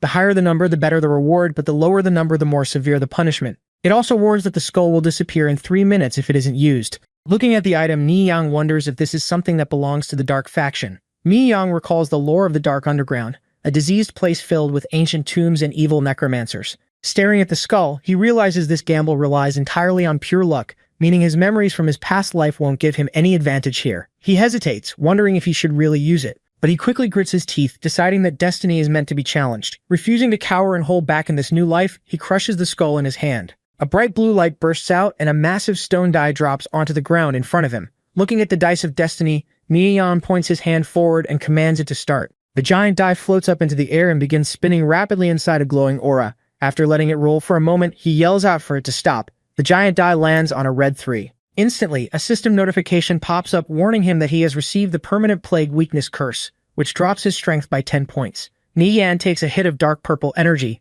cursing his bad luck. But he quickly consoles himself, noting that at least it wasn't a 1 or a 2, and his new chapter of courage can slowly make up for those lost 10 strength points over time. Getting ready for the second roll, the die begins to spin rapidly in the air again. Hoping he doesn't get hit by an even worse curse, Neon calls out for it to stop. The die lands on a red 5. A system window flashes, announcing that he has obtained the Undead Rite skill. Glowing with purple magic, Neon reads the skill details. Undead Rite lets him sacrifice 30% of his health for a 20% chance to command an undead creature for up to 3 hours. It's an Undead Temple skill, which is advanced magic on the same tier as Elemental Temple skills. Neon is thrilled, realizing that with this skill he can go completely crazy grinding levels in the high-expect undead territories. He reflects on how these items of destiny can either launch a player straight to the heavens in a single step or damn them completely. The die begins to spin for the third and final time. Watching it whirl, Neon wonders if his last roll will bring him a massive surprise or endless regret.